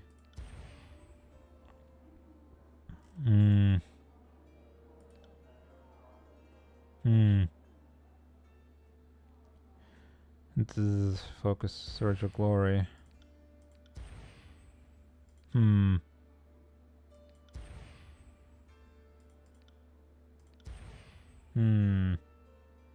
don't really use this one because it requires me to run up to a guy, so...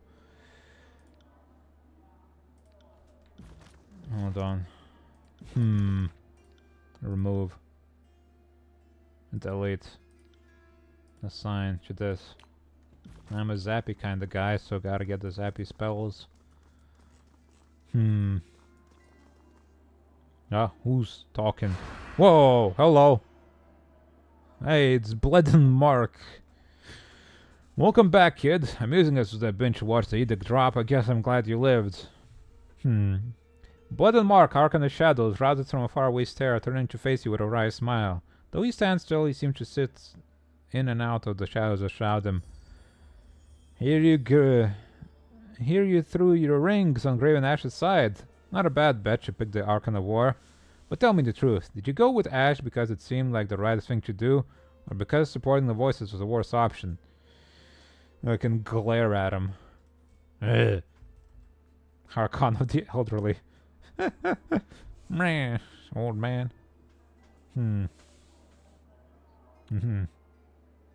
What's in creature who trusts the voice of the rat? Okay. One does like to win a battle every once in a while. At least the voice of the rat isn't consumed by greed or hesitation like some Archons I know. Don't mistake him. The Archon of Secrets strives on mistrust.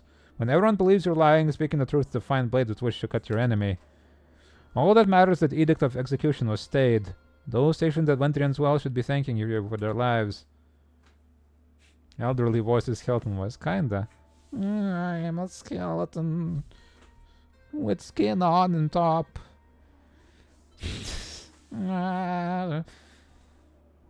Elite waterfall. The most elite of waterfalls, the best one there is. Hi. G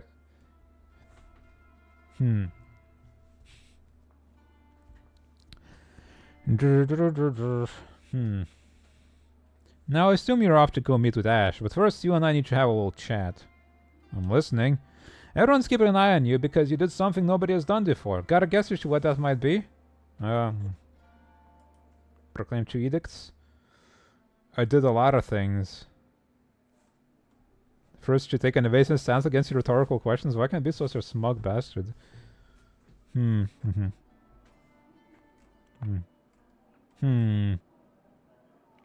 the first to resolve an edict before its consequences came to pass?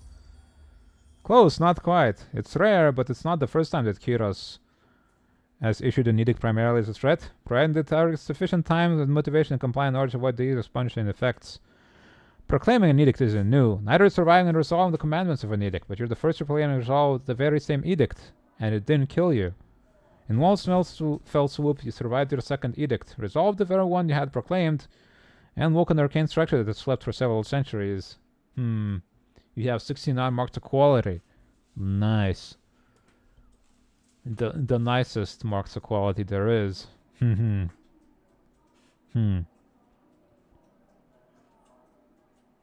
now I go on your short list of people who stand out as potential problems? More or less. Mostly Boar. He offers you a dangerous grin. I'm gonna kill you. I don't care what you do with the information, but you should know the danger now you're in, that you've put yourself on the map.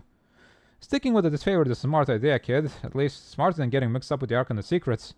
You'll never really be one of them, but if you value Ash's warriors, they'll serve you the best they can. There's still so much I want to ask you. Not now. Try me somewhere with fewer prying eyes and listening ears. Look at his edgy turnarounds. Look at me. It's like, huh. He's like Shadow the Hedgehog. Glare. The Ark in the Shadow shrugs to you in farewell, but his golden eyes are alight with interest as he watches you.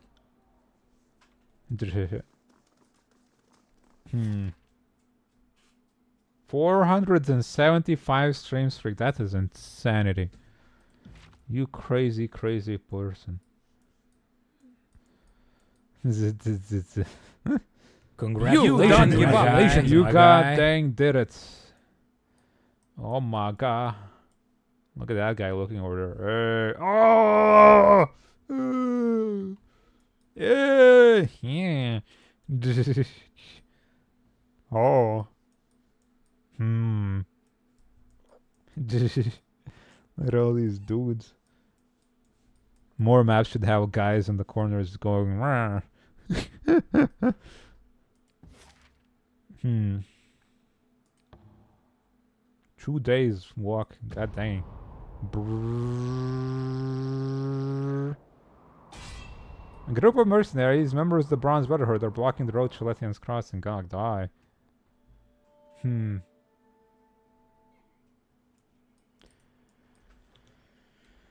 Going to kill them dudes. Mercenaries. Can't do that. More like nary a mercy for these mercenaries. A toll? What's this going on here? Oh, Mira. A small figure stands before some armor-clad soldiers. His arms move wildly as he gestures in frustration, yelling at the man directly in front of him. Absolutely not. I've come through Ironhall Trail more times than I can remember. No one ever asked for a toll before, and I won't be paying one now. He noticed you standing nearby and turned to speak. Fatebinder, surely you of all people can help me. My name is Astra, and I must get to Lethian's Crossing. I have goods to deliver. Tell this man I will not be paying a toll to him or anyone, and he's to let me through. 69 and 20. There's a number missing. Thank you for the 20 stream streak waterfall. Yeah. You're just gonna have to watch 400 more times, I guess. And also somehow keep 69 marks of quality. You're just gonna have to have 69,420 marks of qualities. You will be an old man by then, but it's worth it, I swear.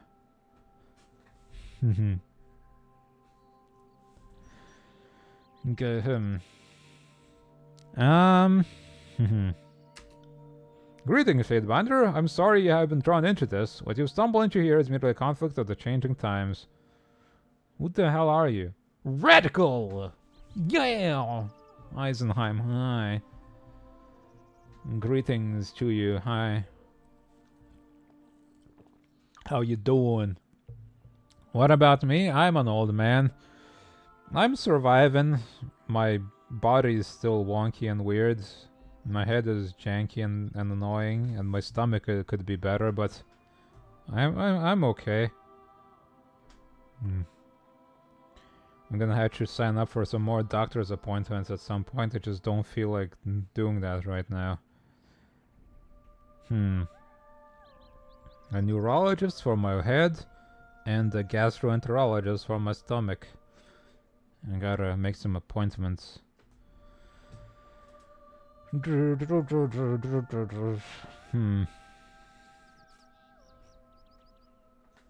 But I just don't feel like it. 'Cause it's tiring, but I should.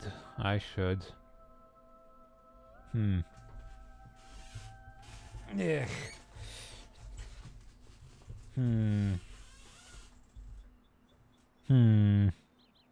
Ironhall Trail is under our protection, and anyone passing through must obey our rules. I gotta. If this gentleman would like passage through our land, a simple donation is required. He holds out his hand. These funds help our cause and keep Ironhall a safe place for all travelers. Clearly you both can see the value in that. Well, that doesn't seem like something I approved of, so, Esther speaks, his arms swinging about again, emphasizing his words. And who exactly is keeping it safe? You standing there with your weapons at the ready against me? His arms drop and he turns to you again. I am not but a traveling merchant. I have no money to spare, and I certainly pose no threat to anyone. Keep this area safe indeed. He points at Will. You are the only threat here. Fatebinder, please. Talk some sense into this man. This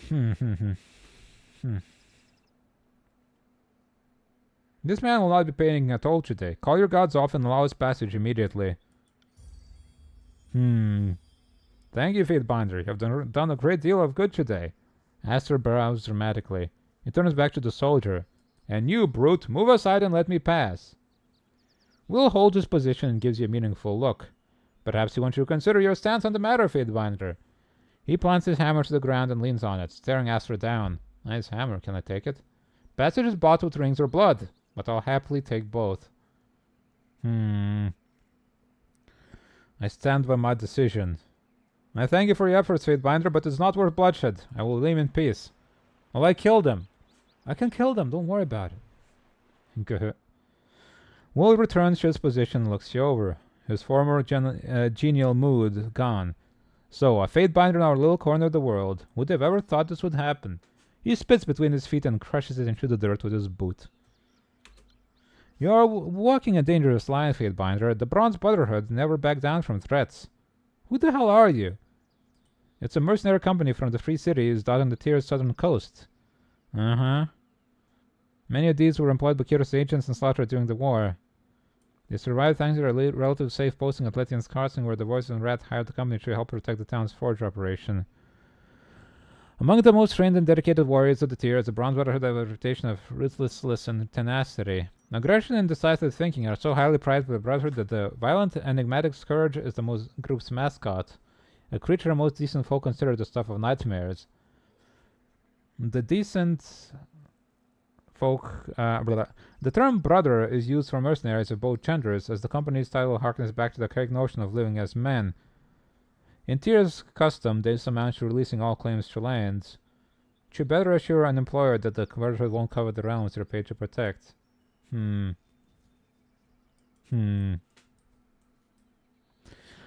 I'd knock you down where you stand for threatening me, but Reto Common demanded me to see you if you came through here. I thought he was crazy saying you'd be visiting Lethian Crossing. Looks like I owe him a few rings. He shakes the pouch around his neck, making the rings inside jingle melodically. Not that there's a shortage of those out here. What can this humble servant of the Brotherhood do for you, Fatebinder? And don't ask me to let you through, because that isn't happening. Someone made the mistake of giving this little man too much power, and he's about to discover what happens when you stand in my way. If you think you can get him to move, do it. With pleasure. Hey, shitmeat! Do you plan on moving your ass this century, or do we have to stand here jawing like a bunch of graybeards? We're on a mission, and staring at your ugly mug and catching up on the past won't get it done any faster. Are you going to move on, or do I need to start cutting? Because I'm partial to either option. Yeah. Shit meat is a pretty good insult. The mercenary's mouth hangs open in disbelief. He swallows and attempts to gather his pride. I would help you, but my boss told me to guard this bridge. No one gets by without Retocomon's permission. Or Retomon's. Your boss is a Digimon? You've gained wrath of Bronze Brotherhood. Kairos give me strength. You deserve this far more than I'm going to enjoy it. Vert swings her fist and lands a punch with a meaty whack, snapping the back of the mercenary's head. My god. Will rubs his cheek. Hold on, I'm just doing my job. I apologize if I offended. Retamon will have your head if I let you through. Will have my head if I let you through. There's nothing I can do about it. Well, we'll have your head if you don't let us through, so... There's gonna be a lot of head having no matter what. Shut up. Retamon, hi. You don't look much like a Digimon. I guess he's like one of the ones that turn into like people. While you're talking to Will, a striking man with a shock of bright blonde hair approaches. Moving away from some men searching bodies of slain soldiers to the south, he watches you intently as he closes, his angular features pulling into a look of disdain. And here's the Fatebinder. He doesn't mask displeasure in his voice. I knew we'd see you, I was just wondering when. He doesn't like me much. One trip through Lithian's crossing isn't enough, Governor. He doesn't even mask the contempt in his voice. You had to return where no one asked you to come. Throwing me out of my home wasn't sufficient. Are you here to disrupt my life once more? He looks at his men, who stopped to watch the conversation. Well, if killing you is disrupting your life, then yeah.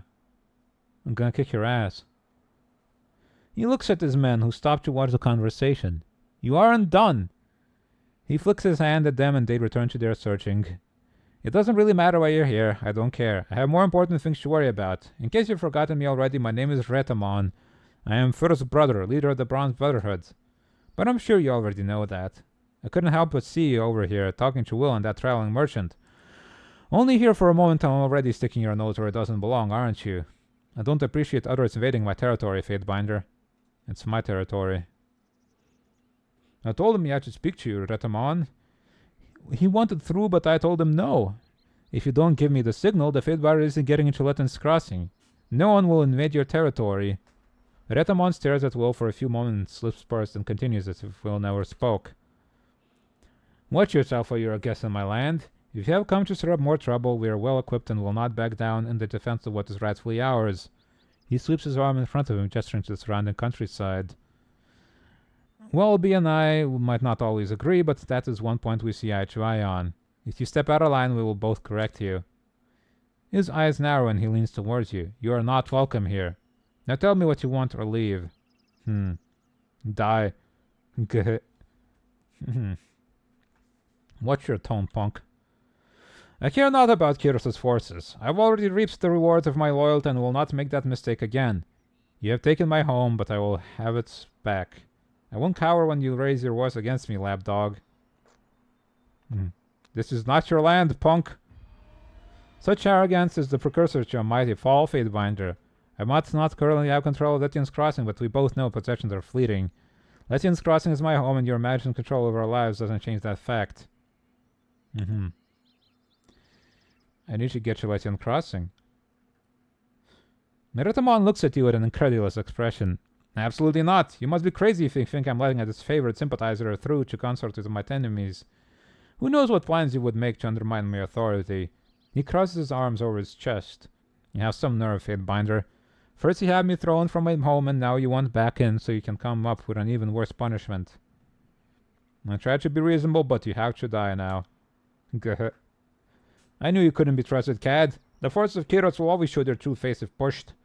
Aratamon retreats, calling to his men as he runs. Guards! We have a snake in our midst. 2 arms! Goddamn coward, come back here. You're dead. You're dead!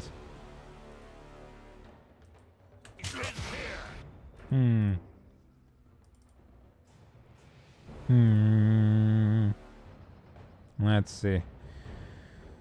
We had guy. No, this guy. Come on, dude. Is he stunned or something? Oh, he's terrified. I can't do anything. God dang it. Arrow Storm.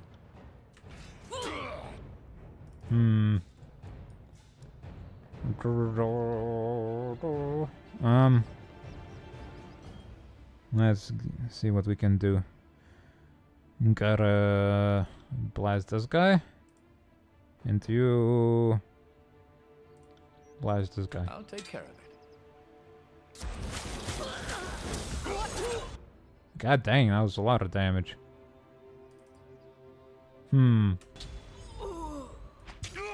That's powerful. Attack me! Dang. Oh, now I Sick hammer. have to kill you. What is happening? I need to try a different weapon. What the hell was that?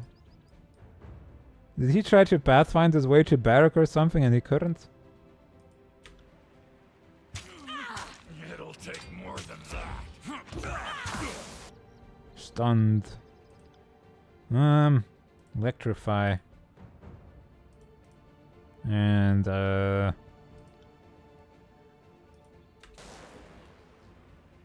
Don't know about you, but I feel like fighting someone. heal Barrack real quick.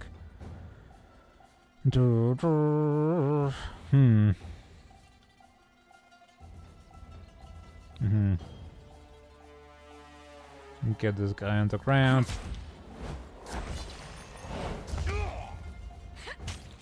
Hmm.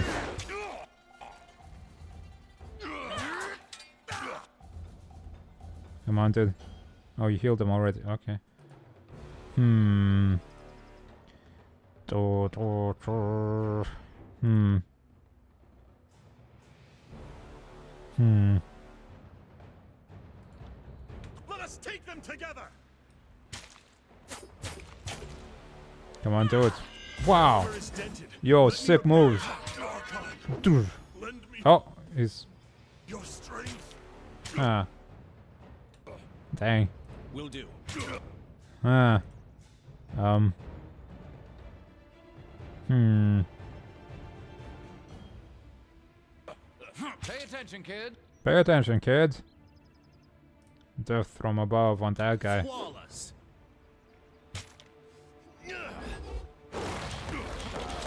Nice. Goddamn. Sick moves.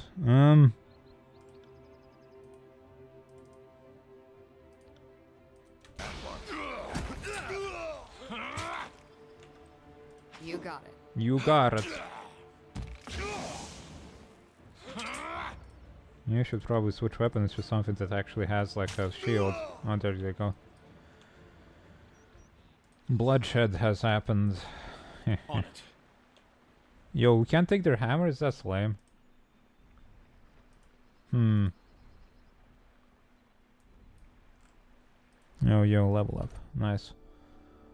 Do some speed. Now let's get some brains.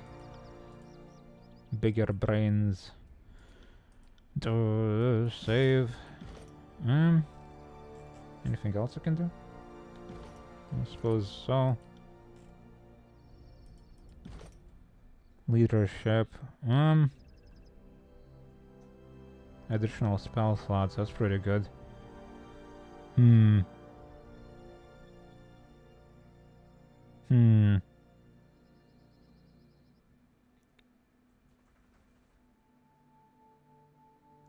Okay, palm strike, power, defense, magic.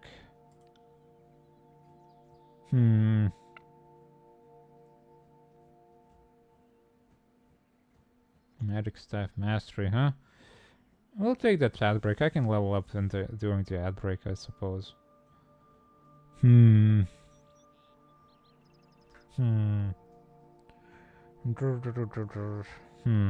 of magic. I don't suppose I care about that one.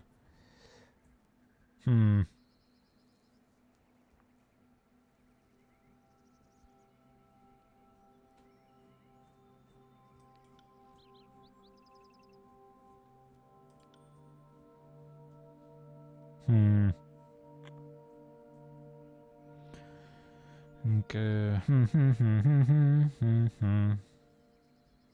Pig on a spit. Lethal opening.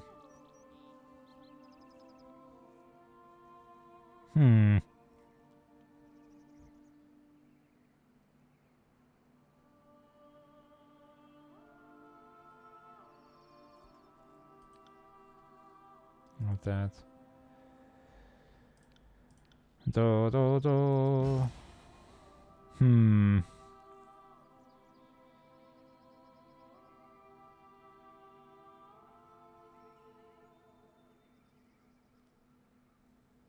Yeah, let's take that ad break now. Hi.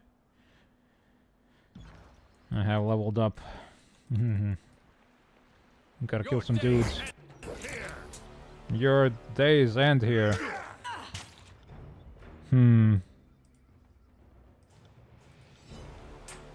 Right. I got it.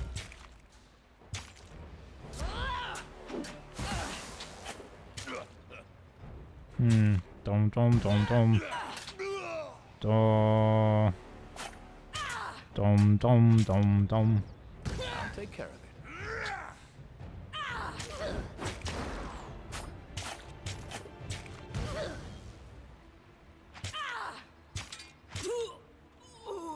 Yeah. Will do. You died. Bronze Brotherhood armor. Ooh, expensive. We need to get this damn armor off because this sucks. Ooh. Cyclical energies. Huh. Bronze dagger. Any better than what you have? More DPS, more accuracy. Faster.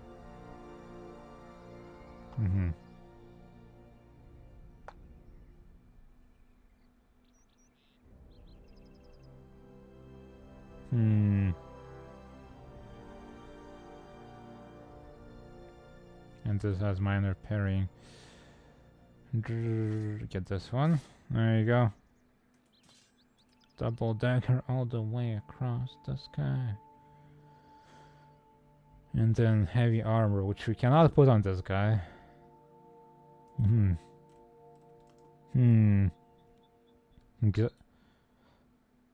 Disorderly fusion of rusted scrap from at least 100 warped breastplates and twice as many swords. And this heap of little garbage used around barrack swords on a rough approximation of armor without destroying him, the process either a remarkable coincidence or an arcane achievement. Beyond the comprehension of any smithy. Oil and rust smell, huh? Yeah, he's made out of swords and crap. What the goddamn hell happened to this guy?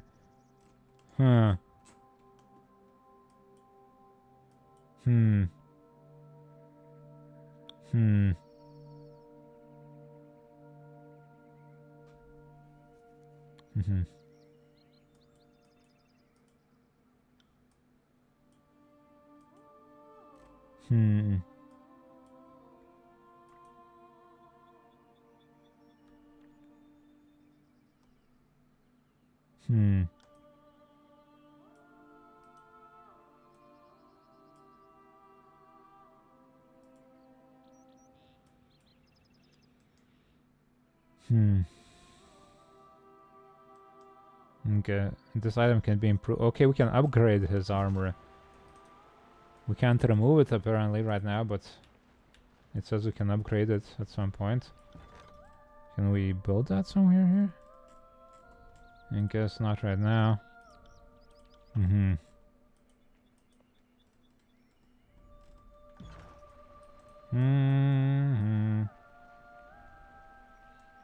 Heads up, we have company. Oh,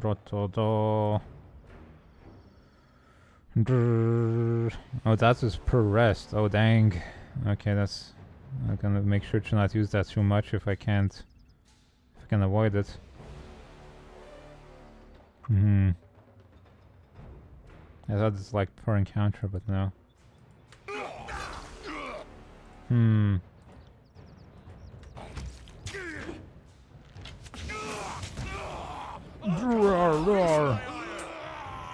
Face my iron.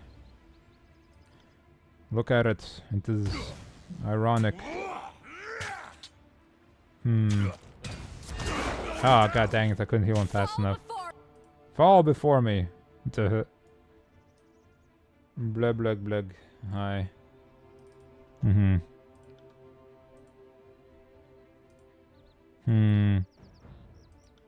Combo abilities, no. Shank that guy. You can probably do some damage to this guy. As you command.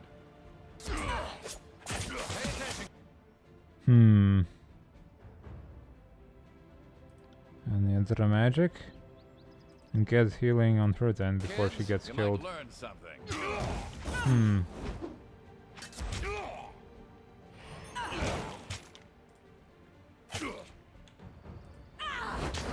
Lob axe.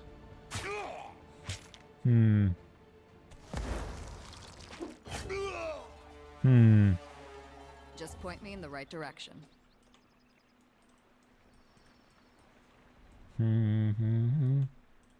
What the hell were they looking for from these guys anyway? Sorry, I can't.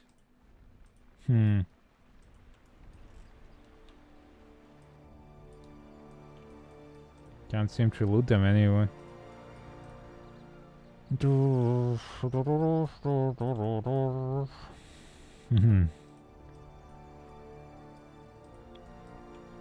Okay. Creatures. Goodbye. Hmm.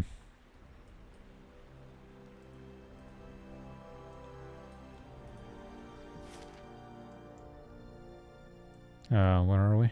This place. Sunset Spire. Yeah.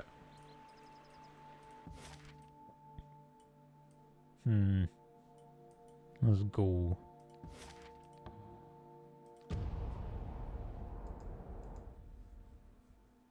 Can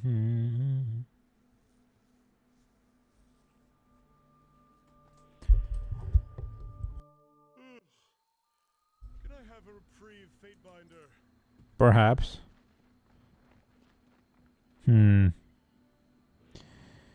Gives stance red guys or less dodge, less parry. More accuracy, more dodge.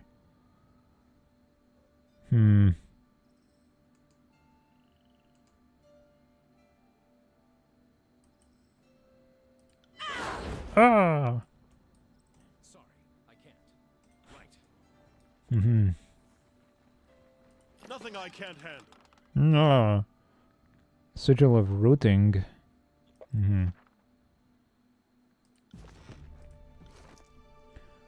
What does that do? Spells cooldown. Rooted affliction to force or atrophy a spell.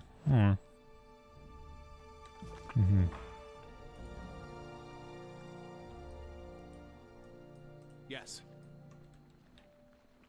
That sure is a lot of dudes on this map.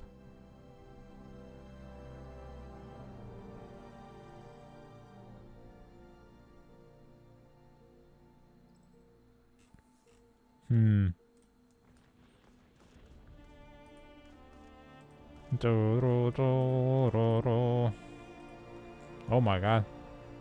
Beast woman.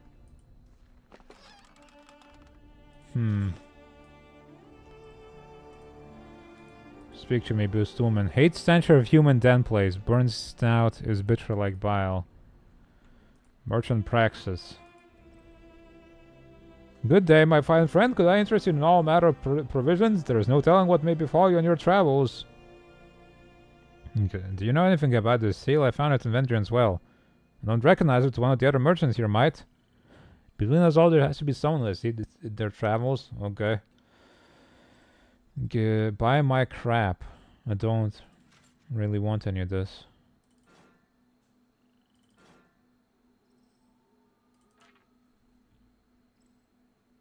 Bronze great spear. Two-handed.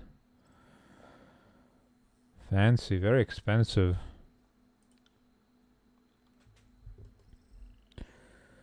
Good stuff. Exquisite quality. Vile tongue. Poisonous.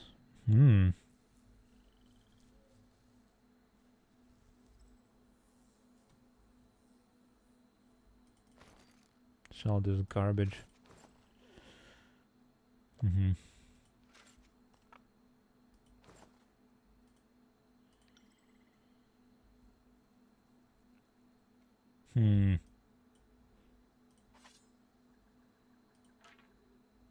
Fish.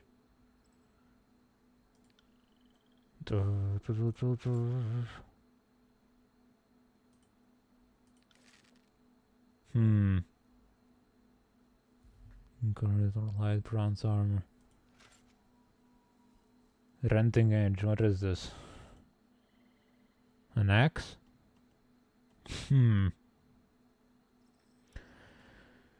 Geese. Maybe she'd like it, actually. Red Rivers. I sell that garbage. Topaz. Trees. This guy got nothing. Party stash. Get rid of this as well, probably. Cloth hat. It's better apparently. But it looks goofy, which is the deciding factor when you wear something in an RPG.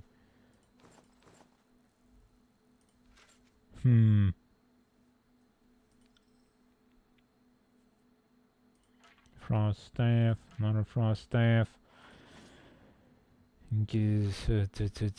Bronze axe. Suzuki. Only that lady can use it, so I'll sell it.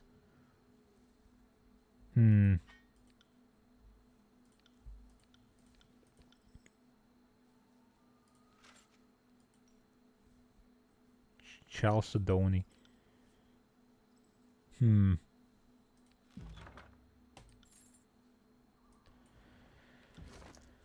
We got house seal. Huh.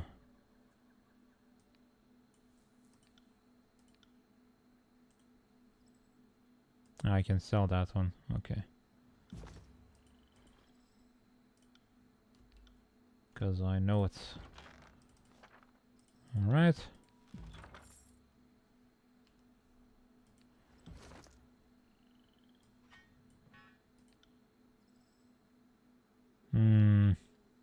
It's very slow.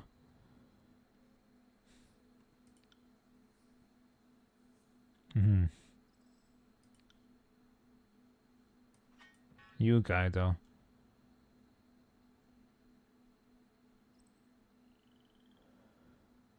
Compared to this one.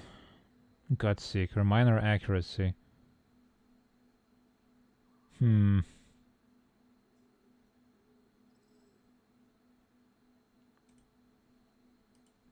Causes bleeding. I suppose I'll ever actually. What the hell? What? How does it work if he like uses a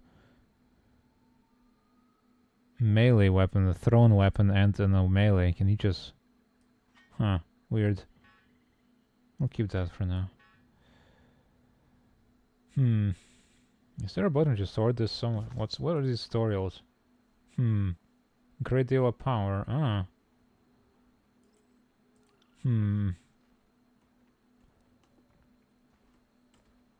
Okay, that gives us power. That's... Wow,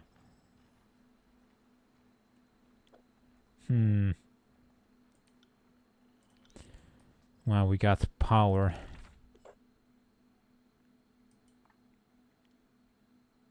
Routing.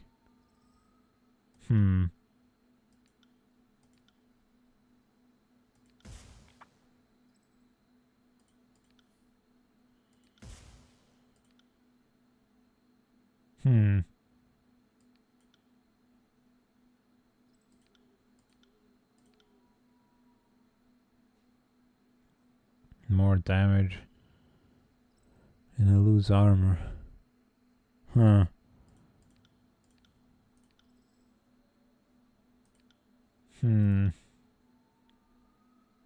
Quite a bit more damage. What? Well.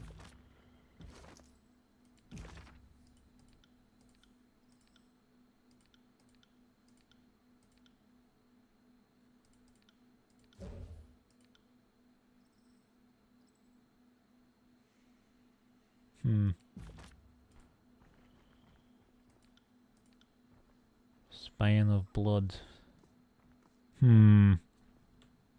Aulus. And you know the law, these products are contraband. You are not allowed to bring them into or sell them in Lithian's Crossing. Fiendbinder, your assistance, please. I need your help before this brute takes my belongings. No. Look at this, guys. I like these little models here just posing every time they do expressions. What is the issue? It's robbery, that's the issue. This soldier stopped me and is going to confiscate my goods. I need you to adjudicate. You know the situation is not that simple, Laurent.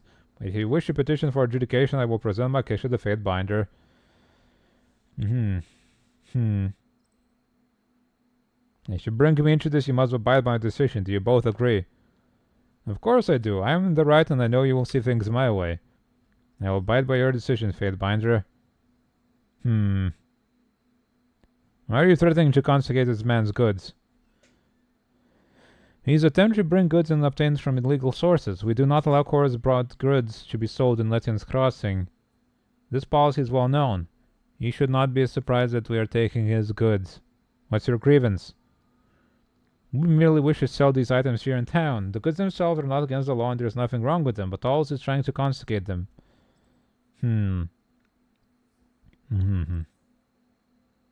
Okay. The story doesn't ring true. Oh. It's You're attempting to sell goods from an illegal supplier. Where we got them is of no consequence. The goods themselves are not illegal and they are needed in Lethian's Crossing. The petty feud between the Sphere and the Scarlet Chorus has no bearing in this transaction. These goods aren't illegal. Why would you confiscate them? Purchase and sale of items from both the Bronze Brotherhood and Scarlet Chorus are legal. Oh, I just sold a bunch from that to that other guy that I stole from the Bronze Brotherhood. Don't worry about that. The law is the law. Just because someone doesn't agree with the law doesn't mean they can ignore it.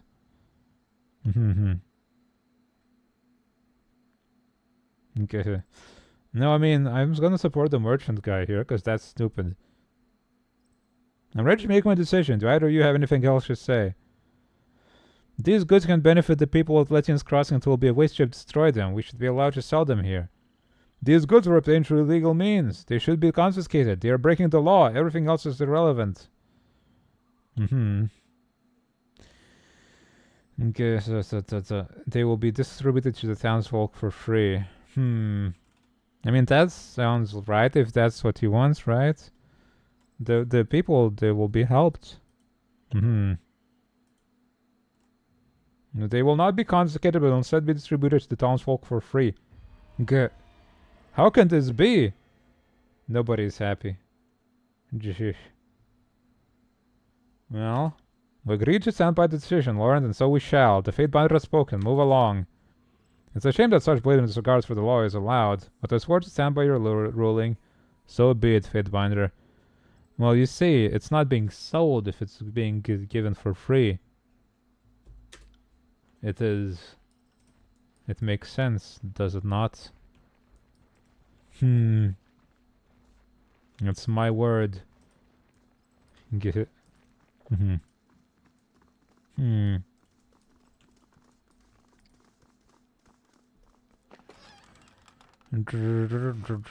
Light leather gauntlets. Deflection, recover unarmed DPS.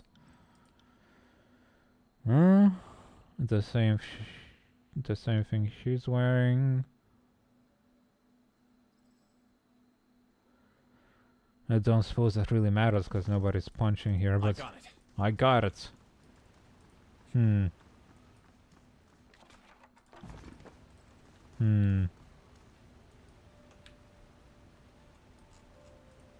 Sorry, I can't. You can't do what now? Cat. They got cats here. This is the best place ever. They got them meow meows. During clear mornings, the western waterfall reflects the rising sun in a beautiful display of color. I'm gonna... Yeah, I wish to see that. Somebody make the sunrise for me. Aquamarine and merchant's bracers. Okay, faster, huh? Perhaps I should wear those then.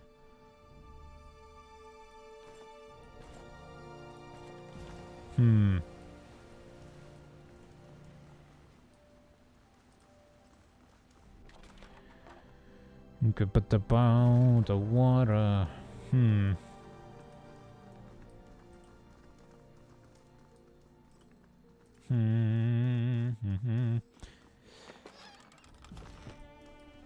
Look at these beast people crawling around. You must gather your party. Yes, I shall. And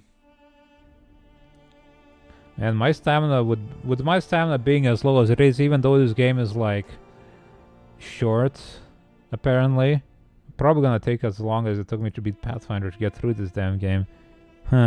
Maybe not. Hello, guys. I will take your boots. Okay.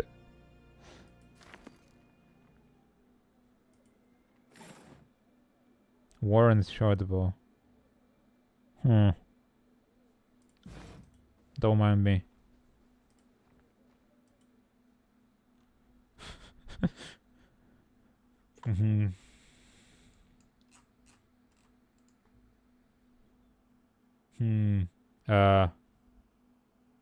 Game.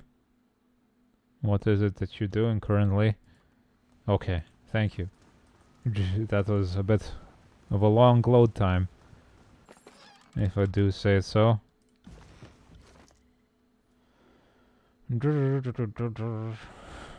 Boots, bow.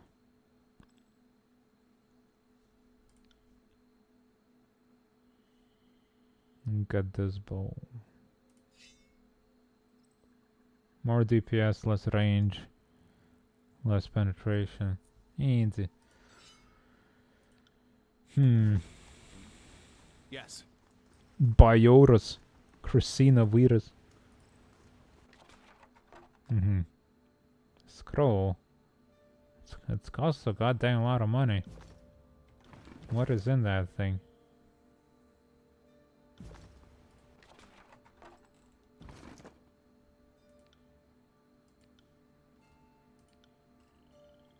Wait, I took it, but where the hell is it?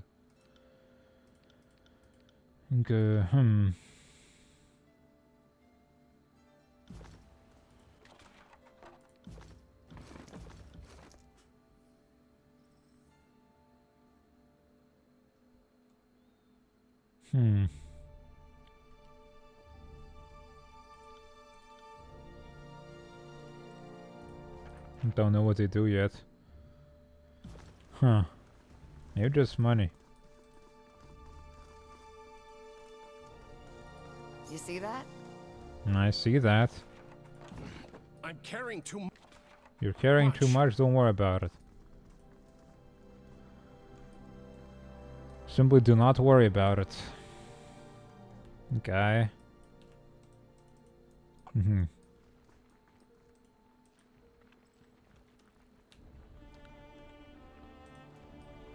I could bend that apart. I'm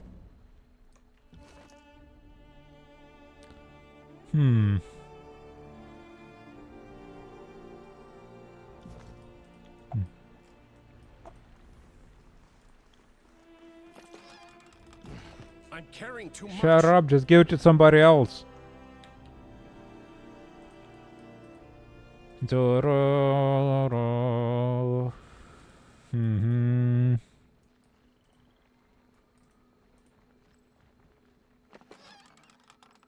More scrolls and ingots.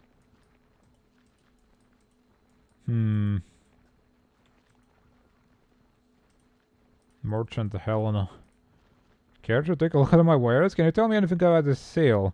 Can't help you, never seen anything like it. Okay. Oh dang. Some clothes.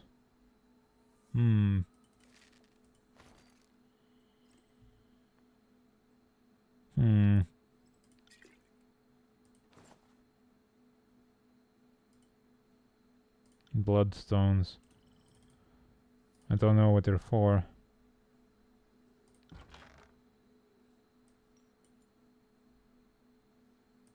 Probably selling, I would imagine.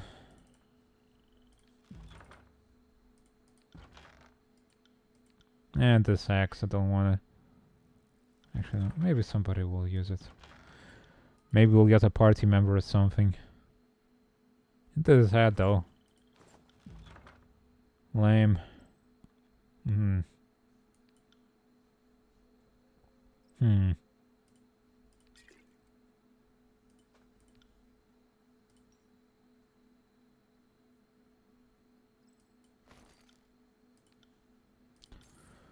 Let's see what you got. Merchant's tunic. Heavy leather armor. And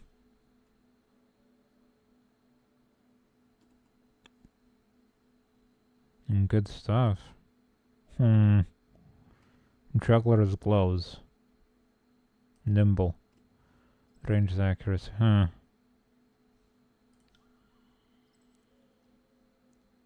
These are very small upgrades, huh? On this gear. Hmm.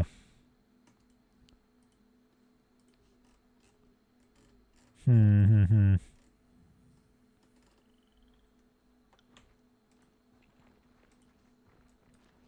It's all in the reflexes. All in the reflexes. Ventara, talk to me. Who are you? I don't know.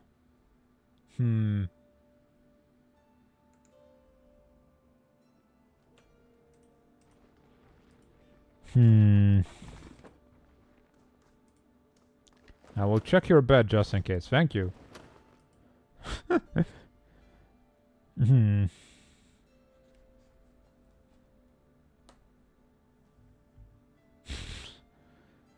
Imagine your town's mayor walks in just randomly into your home, just rummages through your bed and steals your potions.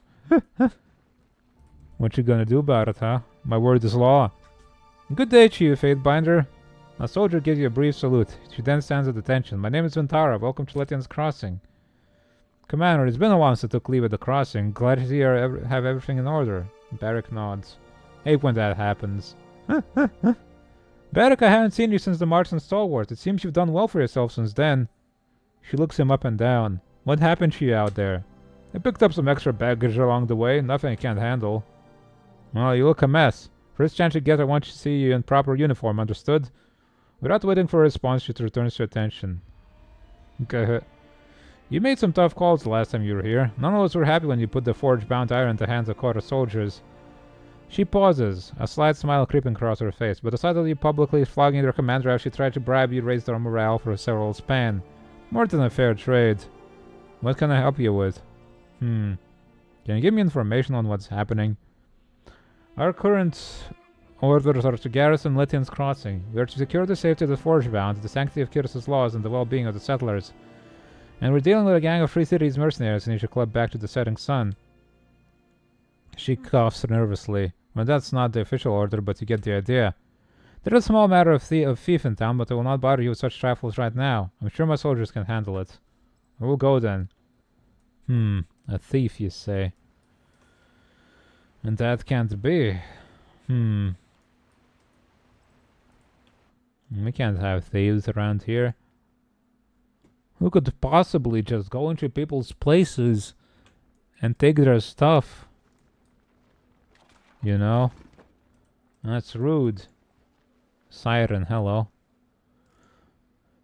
A young woman stands here. Surrounded by a group of villagers. She speaks to them in a soft, dulcet tones, holding them hypnotized with her hand motions. She wears an ornate headdress that surrounds her face. Her forehead is set an enormous red gem. Is it expensive? The headdress flashes as he speaks, and you are unable to tell if it's a trick of the light or the gem in it is actually glowing. She is swept up in her oration and seems completely unaware you arrived. It takes a few moments before she realizes she was also in the Scarlet Chorus camp in Ventrian's Well. She opens her eyes and looks at you over the heads of the people gathered before her. Oh, look. Father has returned. Have I gotten out of line? Have you come to punish me? Am I a bad girl? Or do you just want to use my power? Her face takes a mock serious demeanor as she speaks, and with her words you hear the sound of a breeze rustling through the forest. It's at the same time calming and distressing. The girl smiles. Do you remember me, Fatebinder? Now don't disappoint me. We worked together at the Vellum Citadel. You used my voice to subdue those naughty sages who tried to escape. I did. The gentle breeze of her words gains force as she speaks. She steps forward, the crowd parting before her. They turn and eye you confrontationally, some of them interposing themselves between you and the girl. She looks at them and rolls her eyes. When she does, the sound of the approaching storm fades.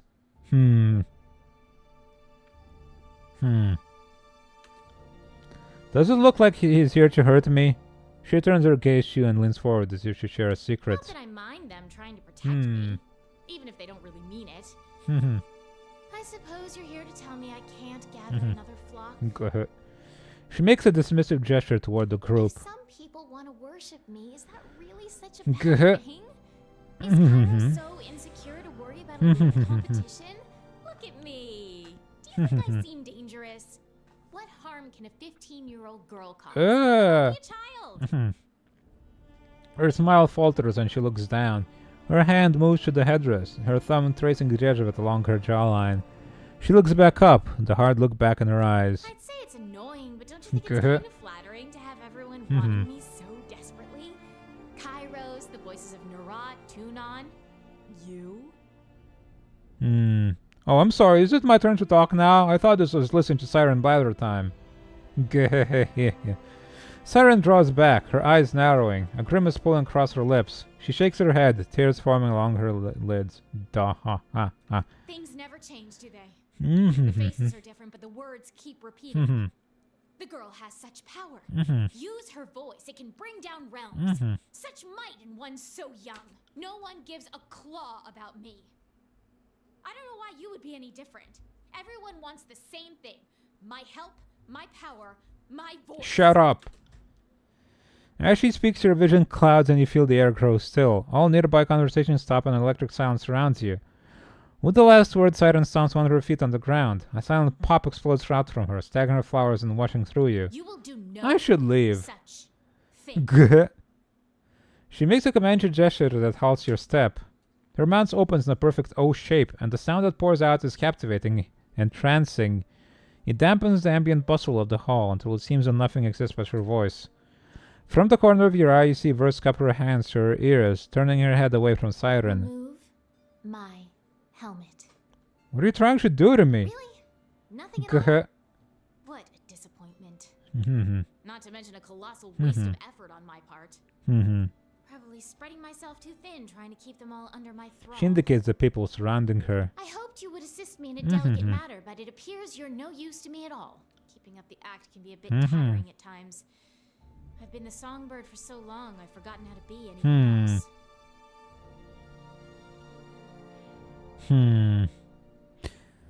Stop the emotional manipulation. Now. You're coming with me so I can keep an eye on you. So now I need a babysitter? Yes, you do. It was Tunon, wasn't it? Or Narat? Monsters, both of them. Everyone seems to think I'm gonna go out of control again and kill a whole village. I'm 15. No, you don't. I know what I'm doing. You don't know a goddamn thing. Although, you did activate one of the spires, so your power is something I could learn from, and you are right. Certainly not going to make any significant advances staying here with a bunch of nobodies worshipping me. Watching you in action could give me the edge I need to unlock a spire of my own. I don't think I'll let you do that. I will allow you the glorious gift of my presence in your party. Come with me. Well then, let's go. If you're gonna teach me the wonders of the world, it's not gonna happen here. I don't know. Level 7. Can I see what she can do before I can swap out somebody? We'll return to our holdfast at once. Let's get him out, I suppose, for now and put her inside. I don't suppose this is much of a place for a child, but sure. Once a character has been dismissed from the party, it will return to either the war camp or the spire if you unlocked it. Okie dokie. What can she do? What the hell is this? Stanzas. She's got like a whole mechanic going on here. What is this? Shattered stone. Rips a large chunk of stone. Okay, she's got a level up.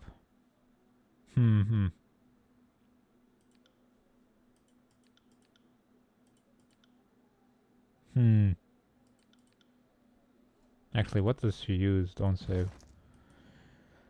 Discordant melody. Arcane damage.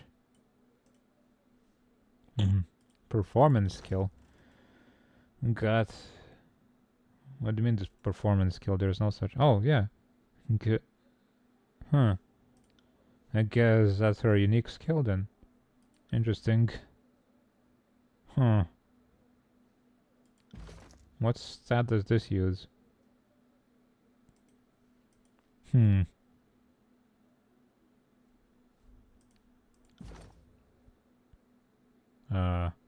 Magic staff, I suppose. Huh. Wits, more wits for this. And maybe resolve. Mm-hmm. Mm-hmm.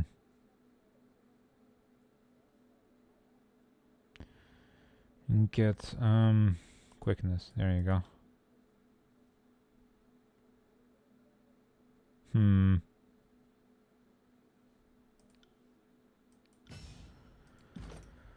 Peace war songs. Huh.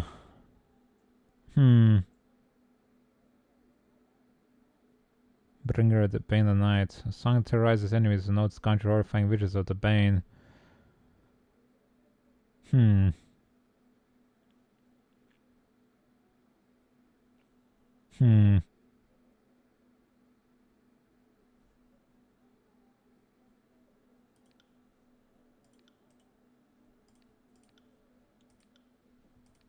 Oh, she has those already, okay.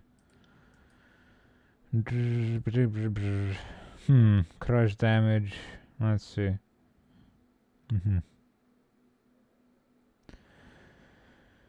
Get him. Damage prevention fields.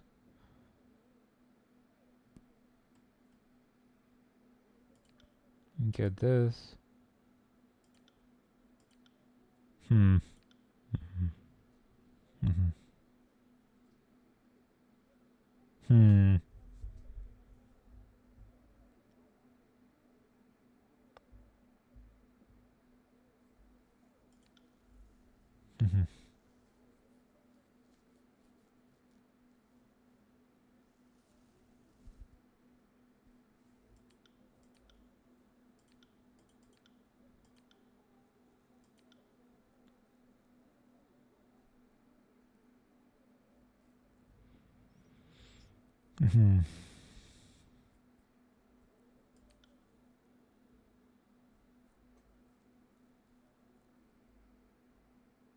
Breath at the start of the combat. I don't know what that does.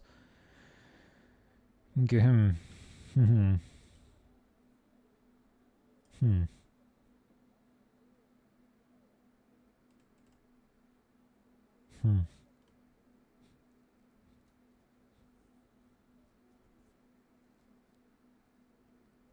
Focus really deafening levels. Area of pain.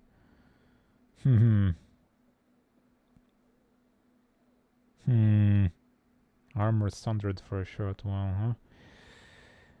Get this maybe. What the hell is a breath though?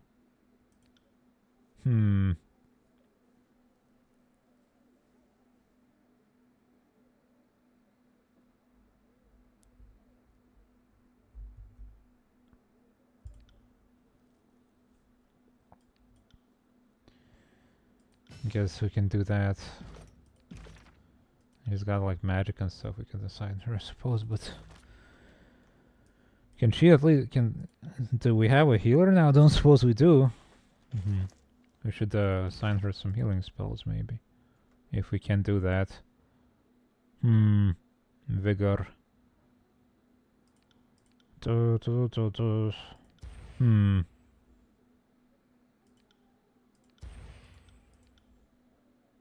Illusion. Don't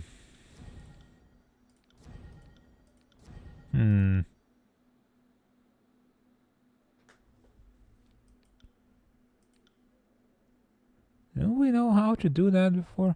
I guess maybe that was only that guy. Could. I must. If you must, you gotta. You gotta do it. Do I really need to? Yes. If a suit of armor topples with no one to hear it, does it make a sound? Yes. Area of force. Quick sonic blast. And songs.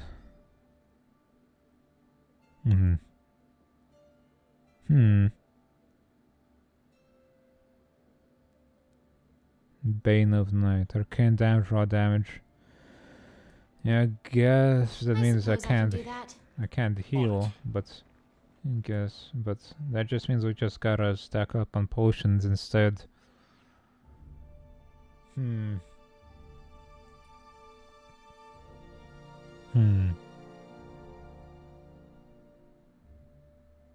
Hmm.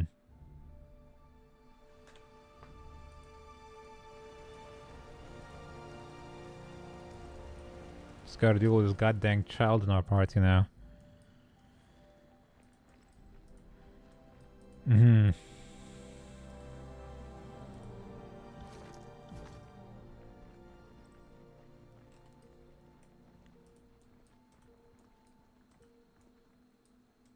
Hmm.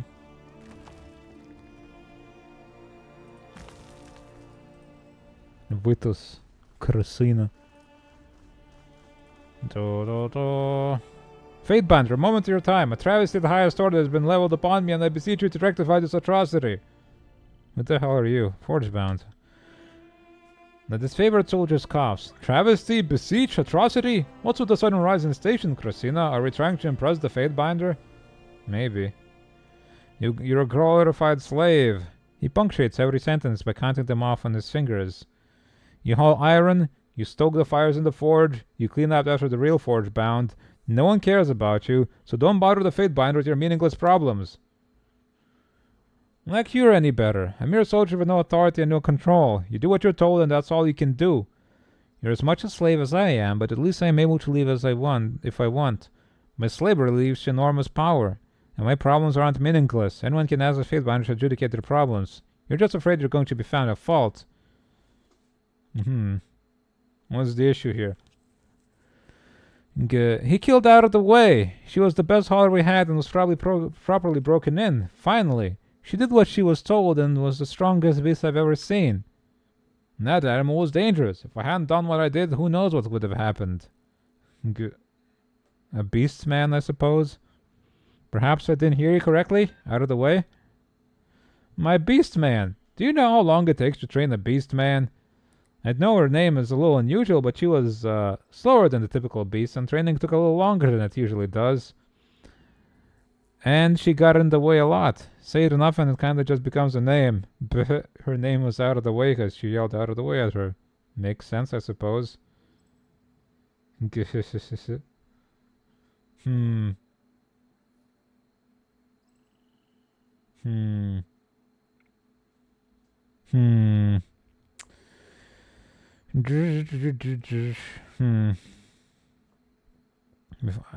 I'm an enforcer of the Archon of Justice. Once invoked, my ruling is final. Of course, I've been wrong, it will have justice. Then what happened? She out of the way. Out of the way, now we're taking a load of iron from the storehouse to the forge. I forgot the manifest from the housemasters. I told out of the way to wait for me while I went back to get it. When I came back out, there was shouting and I knew something was wrong. I ran back to where I left out of the way and I could hear someone taunting her, calling her a mindless animal and other terrible things. Then I heard shouting and screaming. When I rounded the corner, Vitus was running her through. She gives Vitus a sour look and spits at him. Really, Krasina, don't you think you're leaving a little out of the story? What happened to out of the way, Vitus? Gladly. And I'll make sure you get the whole story. Krasina opens her mouth, but Vitus holds her hand and smiles. My turn. Now, I'm not denying that Krasina said, but she left out a critical piece of information. I was making my usual rounds, ensuring, like all dedicated disfavored do, that piece is kept under my eye. I had just finished the pass and was about to head back to the hall when I heard a commotion. Shouting, growling, something falling over, and then screaming. When everyone came into view, I saw out of the way standing over someone with her claws raised and the rest of the onlookers cowering away from her. I shouted to her to stop, and then she turned to look at me with an insane look in her eyes. She turned back and went to swing, so I rushed her and did what I had to do. I put down a crazed animal who was a danger to everyone in town. I feel no remorse for the action. I do not deny doing it, and I would do it again if I meant keeping Letion's Crossing safe. Maybe she was playing. It's like Harambe, you know, it's not dangerous. This is the Harambe of our time.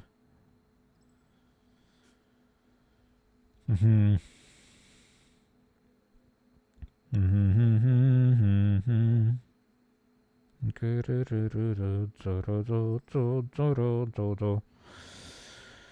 say out of the way was provoked? Yes, the people of Lettian's Crossing can be ruthless. Yes, she was just an animal, but she wasn't their property. By your own intuition, you didn't see what would happen until it was over. How do you know she was provoked? Oh, he's got you there, Christina. Let's see how it tries to take your way out of this one. I already told you that I heard people calling her a mindless animal and other horrible epithets. I didn't need to see the action to know what was happening. Sorry, Christina, but that's just not good enough. She could have been already attacking someone. That's what prompted their yelling.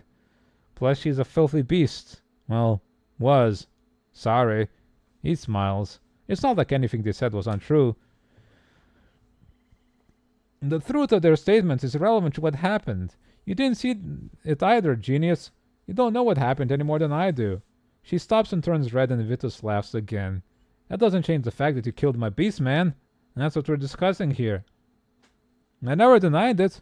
Let me state again, for the record. I killed out of the way. I did it to protect the people of Lettian's Crossing. I am not sorry. I would do it again. And I shouldn't be punished for doing my duty. End of story. If a townsperson was attacked, why aren't they here to present their testimony? Christina drops her head and looks to the side. Well, Vitus laughs. Not eager to tell the gory details, are you? He shakes his head. There isn't a townsperson, at least not anymore. I wasn't fast enough to respond to the disturbance. Out of the way had already killed and gutted him by the time I arrived. Of course, I didn't know he was already dead when I ran him through, but that wouldn't have changed anything. She was crazy and I did what I could to stop her from hurting anyone else. Huh. Hold on, Archibald Woodson. He's gonna make judgment here.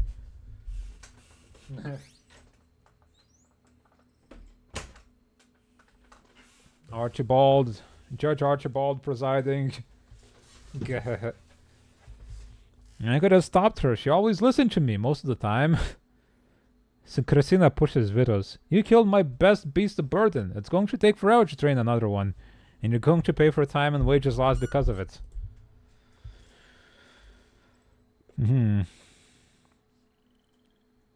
Well, I mean, it sounds like that wasn't a very good beast of burden if it kills people, huh?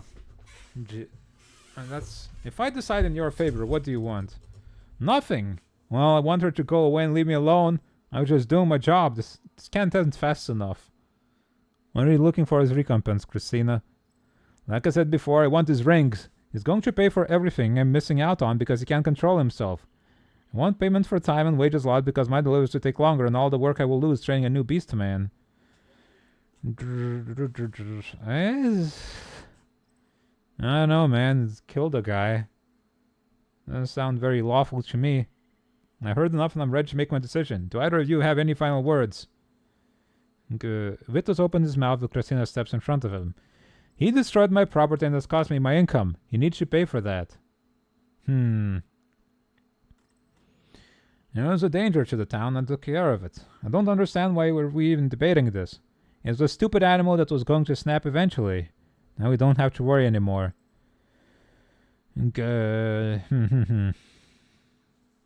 Those final words are rather underwhelming. You sure don't have more to add?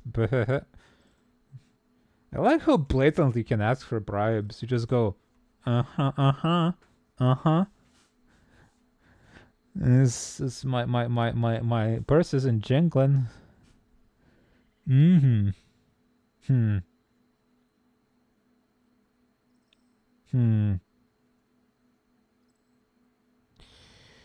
Guess.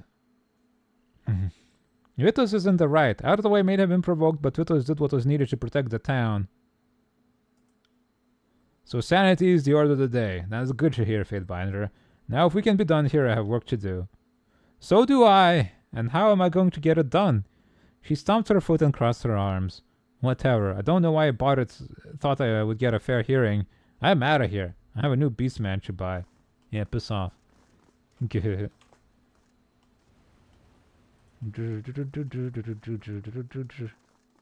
smell. Make my purse jingle and I'll see what I can do. Exactly. Jingle, jingle, punk.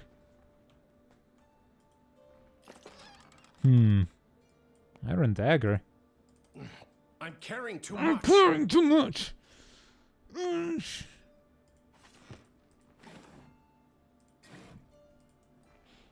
Phaedra. A bright-faced woman greets you as you approach.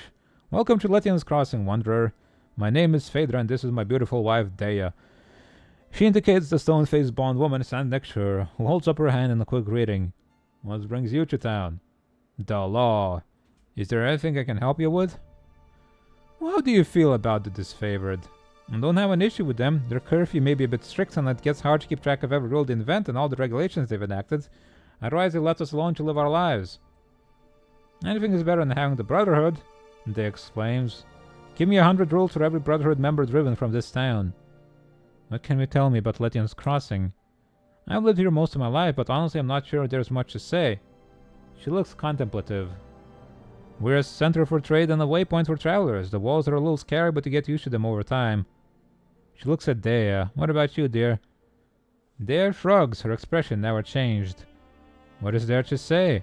The town is alright, but living under the thumb of an occupying force makes it hard to truly relax.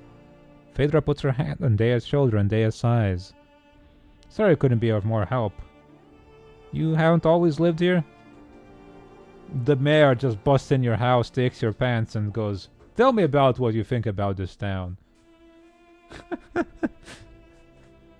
Several years before Kyros' invasion, I moved away from Lethian's Crossing. Being the granddaughter of Lethian came with this responsibility I wasn't ready for. I met Dea in the Bastard City and decided to stay for a while. We were living in the Bastard City when we heard about Kyros' forces moving to the tiers, so we took that as our motivation to move. She laughs. And I think we got out there at just the right time. We traveled a bit with a couple of caravans, but nothing really seemed like home until we returned to Lethian's Crossing.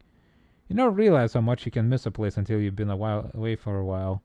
She wraps her arms around Dea and squeezes. But I could live anywhere as long as this one's with me. It's true that trade hasn't been as vibrant here recently, but I'm sure it's simply a temporary setback. The merchants will sing and dance for you, trying to convince you their suppliers are unaffected, but everyone else is feeling it. I have faith the world will set itself right soon enough. People call me a fool, but I don't see the benefit in bending our fate. You take what life hands you and make it work. You're Lethian's granddaughter? One of many I suspect, but I'm the only one anyone knows about. And before you ask, no, Eldian is not my father. Maybe you haven't heard, but my grandmother wasn't exactly the settling down type. Okay, goodbye. Just busts in this random couple. Tell me about yourself and the town. Now. I'm the evil overlord's guy, by the way. Tell me about the town. Archibald, meow meow. What's up? Meow. Go. Do you wanna leave again? Go. Just get out of here. Doofus. Doofus. Bioris. Bioris, my balls. Welcome, friend. The merchant cries out to you, his belt jingling with rings. He waves his arm around in a dramatic presentation of his wares. What brings you to my humble trading post? Have a certain something in mind or just browsing? Look at this seal. I've never seen that before. Okay. How about this? Oh, and a javelin. Sick. Forge-bound hammer. Goose. Yeah, screw this. This axe. We'll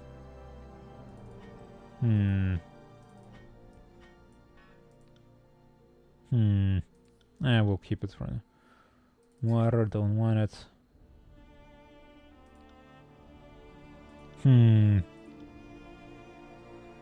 Iron dagger.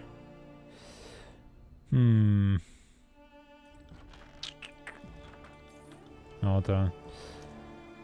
You take this, you take that.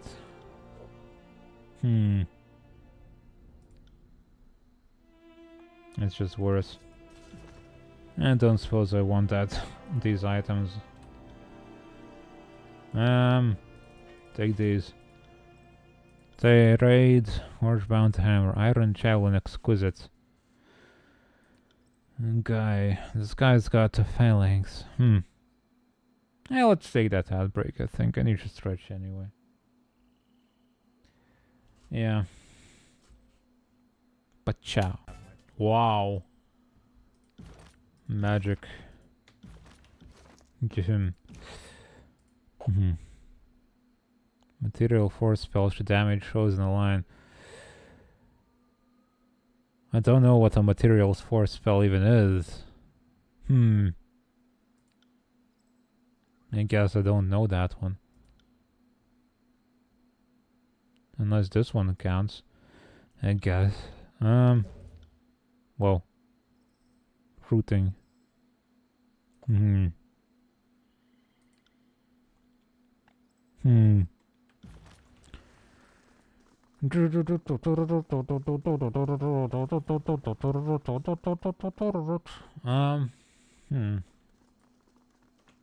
getting hungry.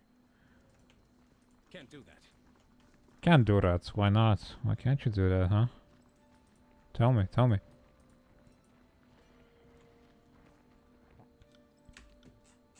Do I have any magic stuff? Warrior's girdle. No, you don't. I'd like a better weapon for my dudes, honestly. That would be pretty sick. Merchants.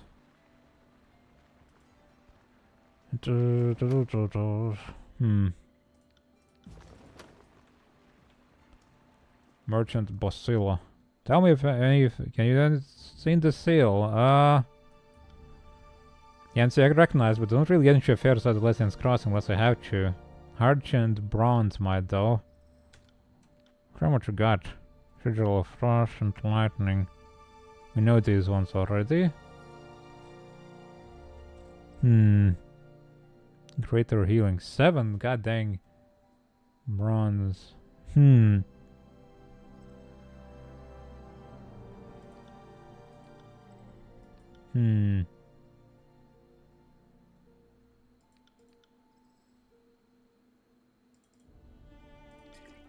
I guess, we shouldn't. That's a lot of money.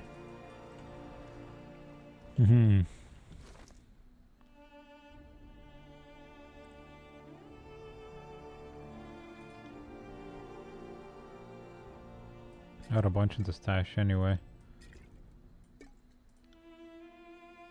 Healing potion. Get this for him.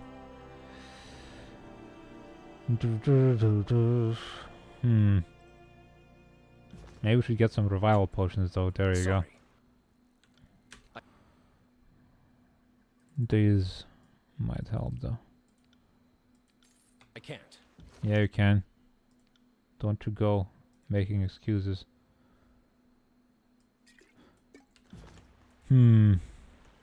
Actually, no. Giving some revival potions to this guy would be the best. How do I split stacks again? 2. Because he doesn't die as often.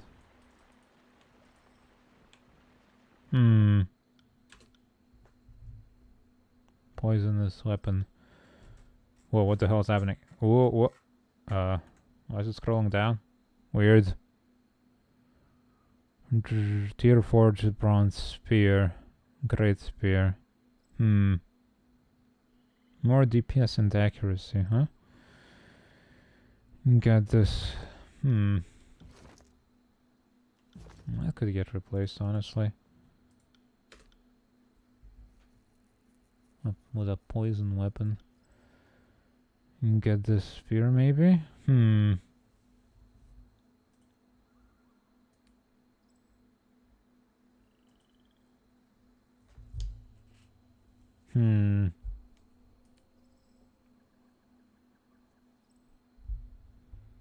Less armor penetration with more damage and faster. I always don't want to buy this crap because, like, you know, I could just find a drop for something. You kill a guy and you get something cool instead. Poisonous. Okay, you know what? Let's get this poisonous dagger for her. It's almost always not worth buying stuff in these RPGs. Killing guys, that's the way to go.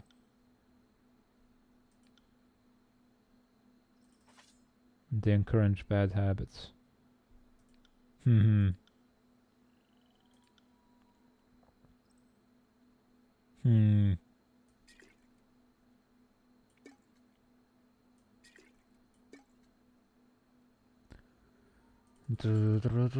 Topaz. Opal. Staff of Frost. You don't have anything magical for me. Maybe there's a magic treasure somewhere here. Tychus.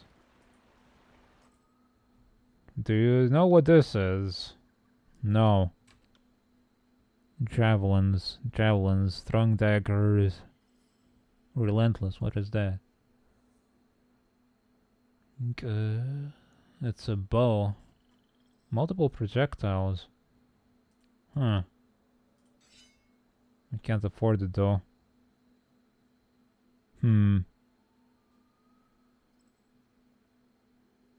Yeah.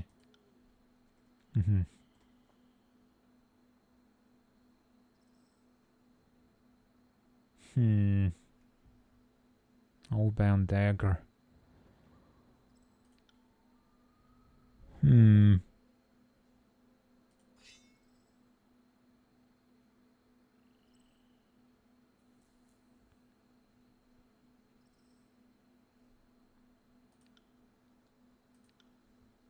Bronze javelin.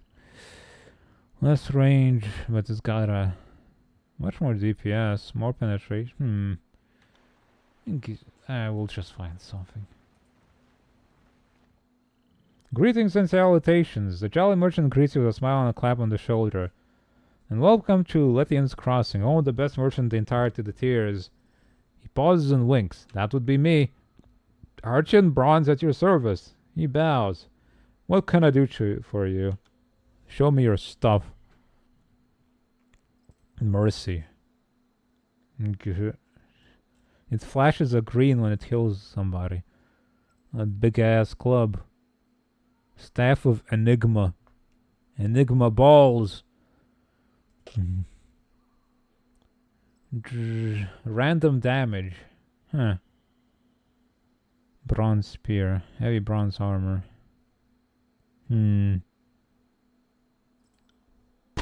Ow. Ring counter seal. Sigil of bleeding. Illusion. Rooting. Fire. Does not have enough lore. 75. Well, I'll take it anyway. Manteau of mirrors.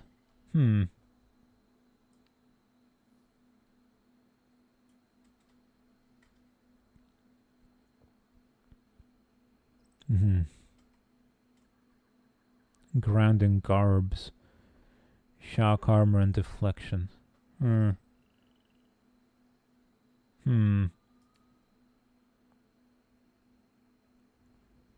Matter DPS, and this is random damage. Okay, control illusions and magic staff. Nah.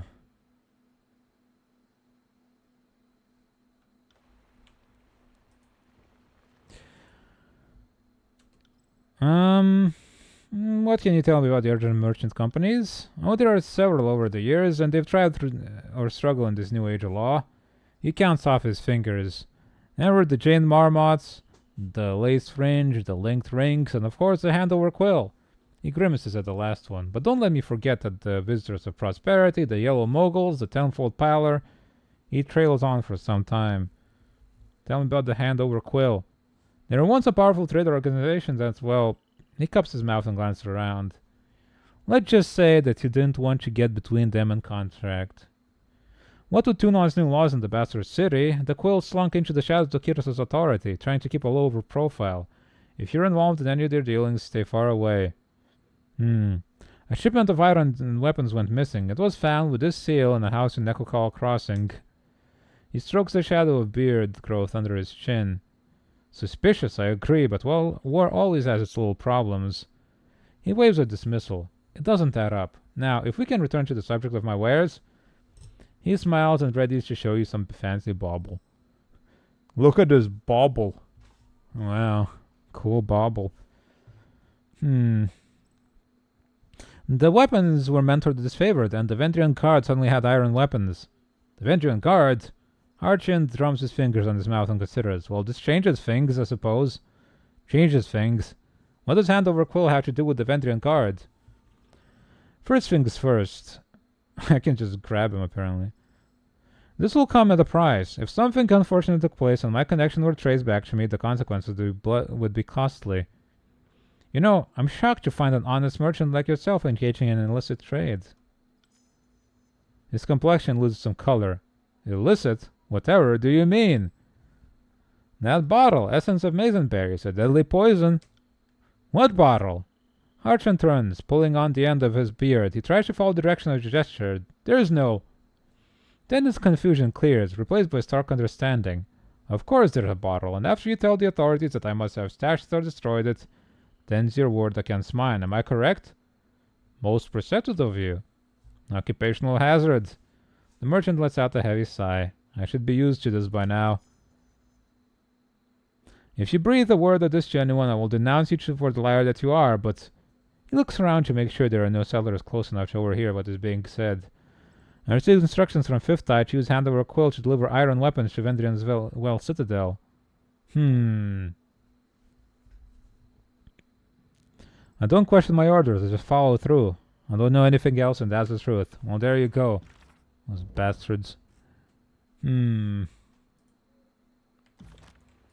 knew it. I knew this smelled bad. Oh,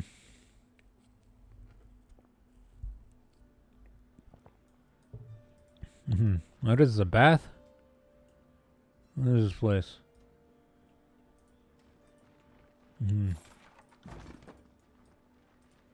A brothel of some sort? What is going on here?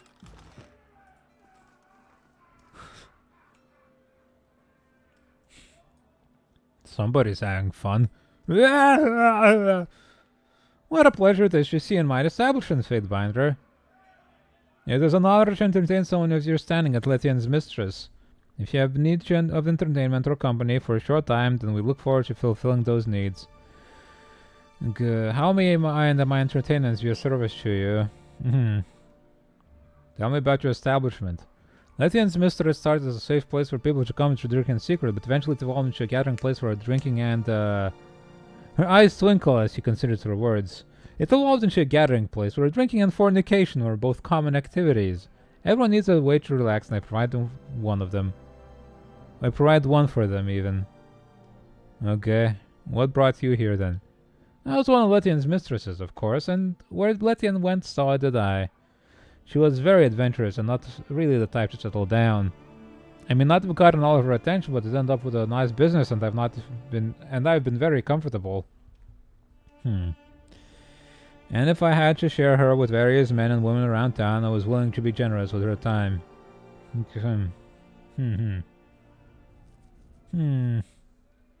Perhaps later. Zotika.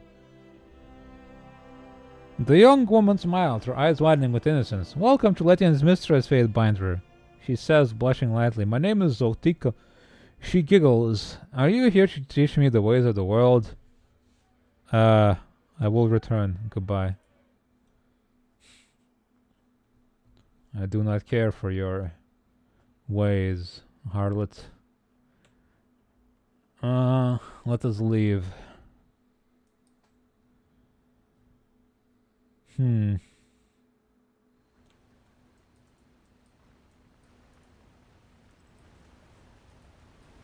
Melita. You see what I see? Do you see what I see? Sorry, I can't. Yes, you can.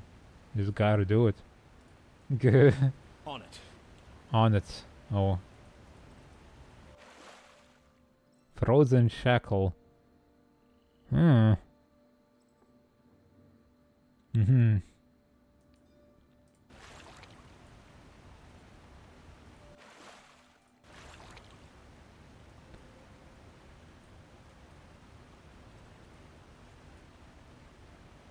Hmm.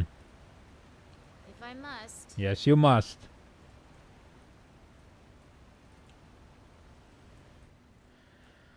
Go there.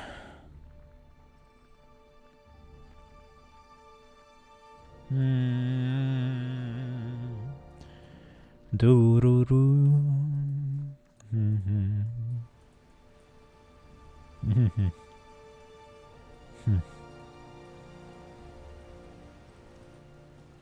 Do what you must. Open that box and steal the loot. Get it. If you think it will help. It will. Don't you worry about a thing. Cheese.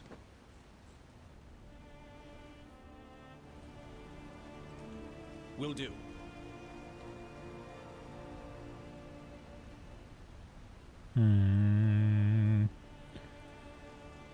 Gato.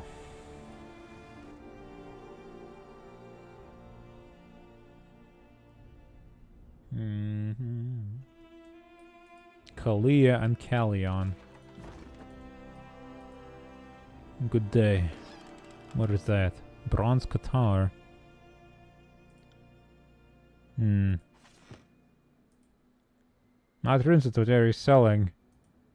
Greetings. I'm not selling anything, I'm your guy. I'm the judge.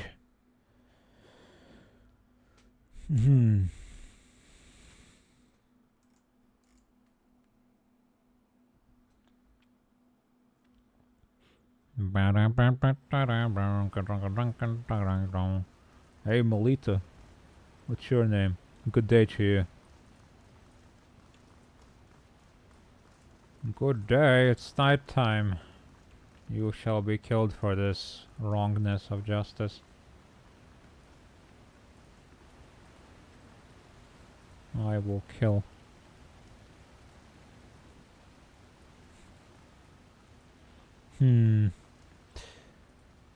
It's kind of strange that there's like no... Okay, there you go. Now it tells you. It doesn't always say what a place is. I wish it said when I hover over it right like this, like go into this place, like into this Eldian's house or something, but instead it's, you have to like open the map. And if it's not, well, what?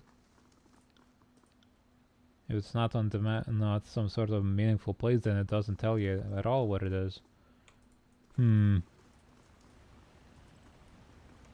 Biotus. Get in the forge. Yes, you can. Don't worry about it.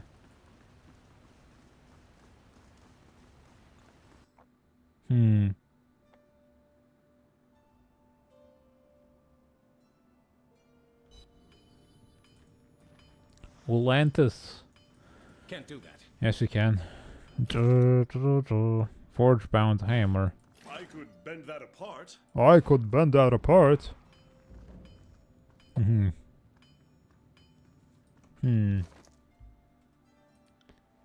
Okay. Plans headhunter.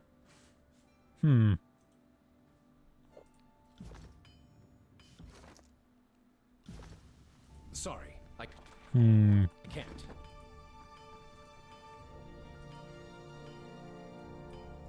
Don't touch it, it's hot. Atlantis surveys the room with an air of superiority. He addresses you without making eye contact. Is there something you want? The cash, huh? Atlantis catches the stare of Lahara, who beams at him, expecting something to occur. Atlantis sighs dejectedly before turning his attention back to you with a strained smile. Forgive me, Fatebinder. Lahara instructed me to reward you for your aid during the conquest. The conscripted beastmen helped us forge countless iron materials, and in return I'm to show you the location of supply cache. Hiccup. Atlantis takes your map into his hands and circles a small clearing in Haven.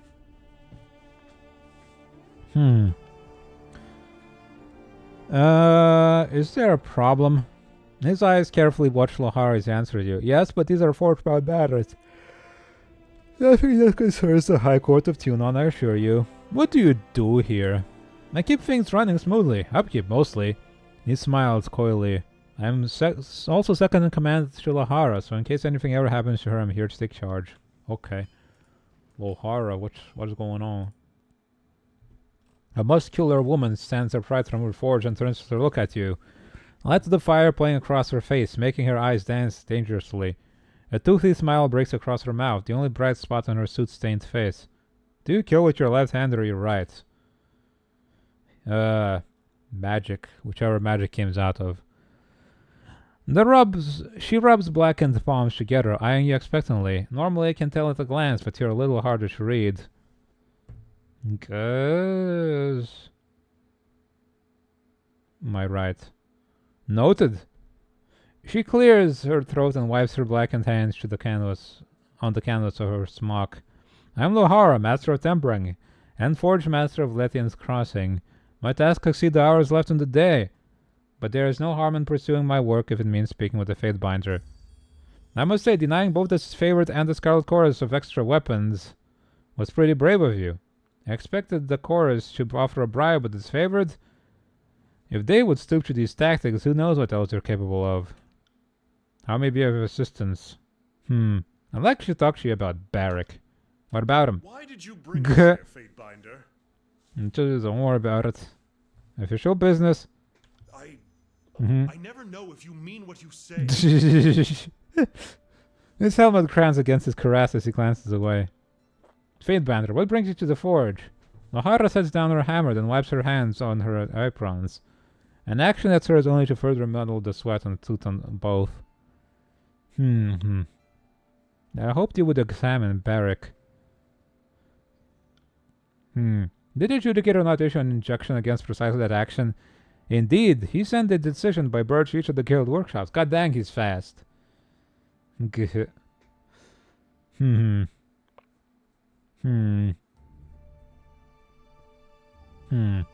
Much can be forgiven if done in the service of Overlord's eternal glory. You refer to the magician's folly. That law protects mages from prosecution against harm inflicted in active conflict, no? Not flagrant disregard of an Arcan's decree. Perhaps you could twist it to protect us, but that would be no small feat when arguing before the adjudicator himself. Allow me to state in no uncertain terms, Fatebinder, the Forge bound swore our allegiance to Tunon, the adjudicator, Archon of justice. We do not easily forget that oath, nor do we rush to circumvent it. Our fastidiousness is not limited to our craft.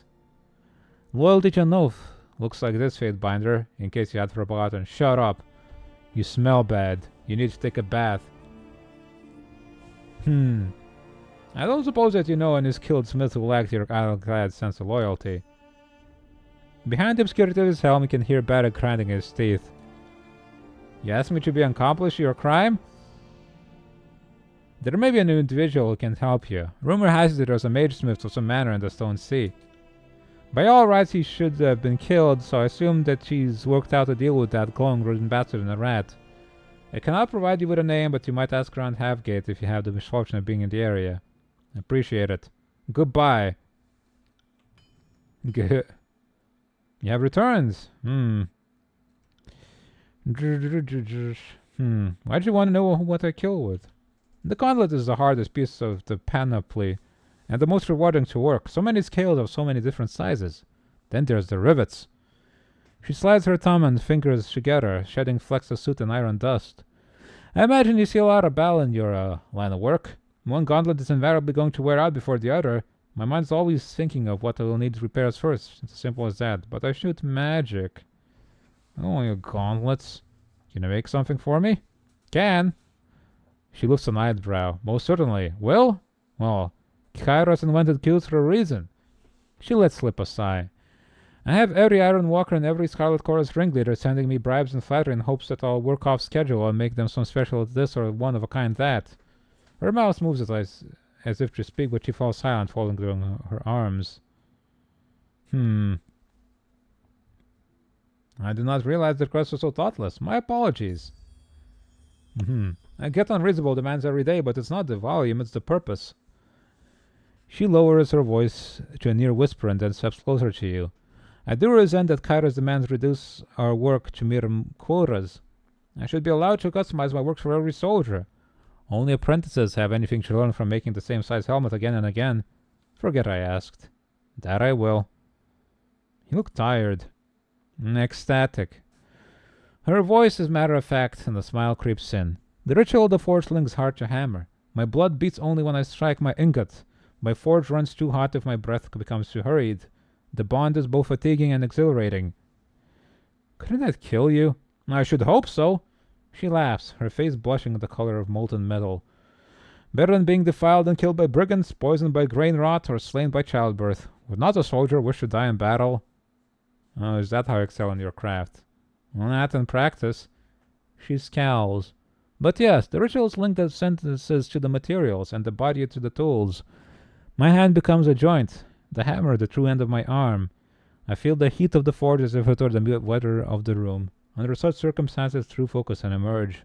Cool. Anyway, goodbye. This game is very dialogue heavy compared to the other one, to like Pathfinder, huh? I barely ever fight anybody.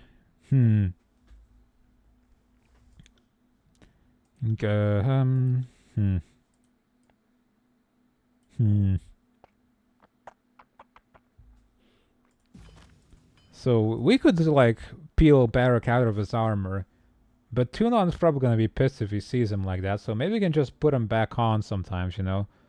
Make it look like he's still fused shit. He's gonna be like, oh. Yes, oh, the horrors of this armor. I simply cannot. Oh my god. And we can pretend that we invented a special soap for him so he doesn't smell so bad anymore.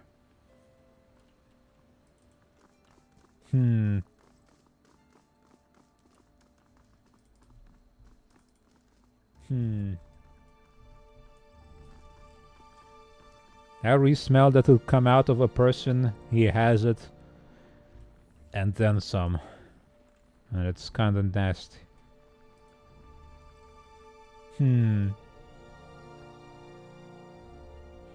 He's lucky that there's magic to heal wounds, otherwise he would just die the first time he gets stabbed.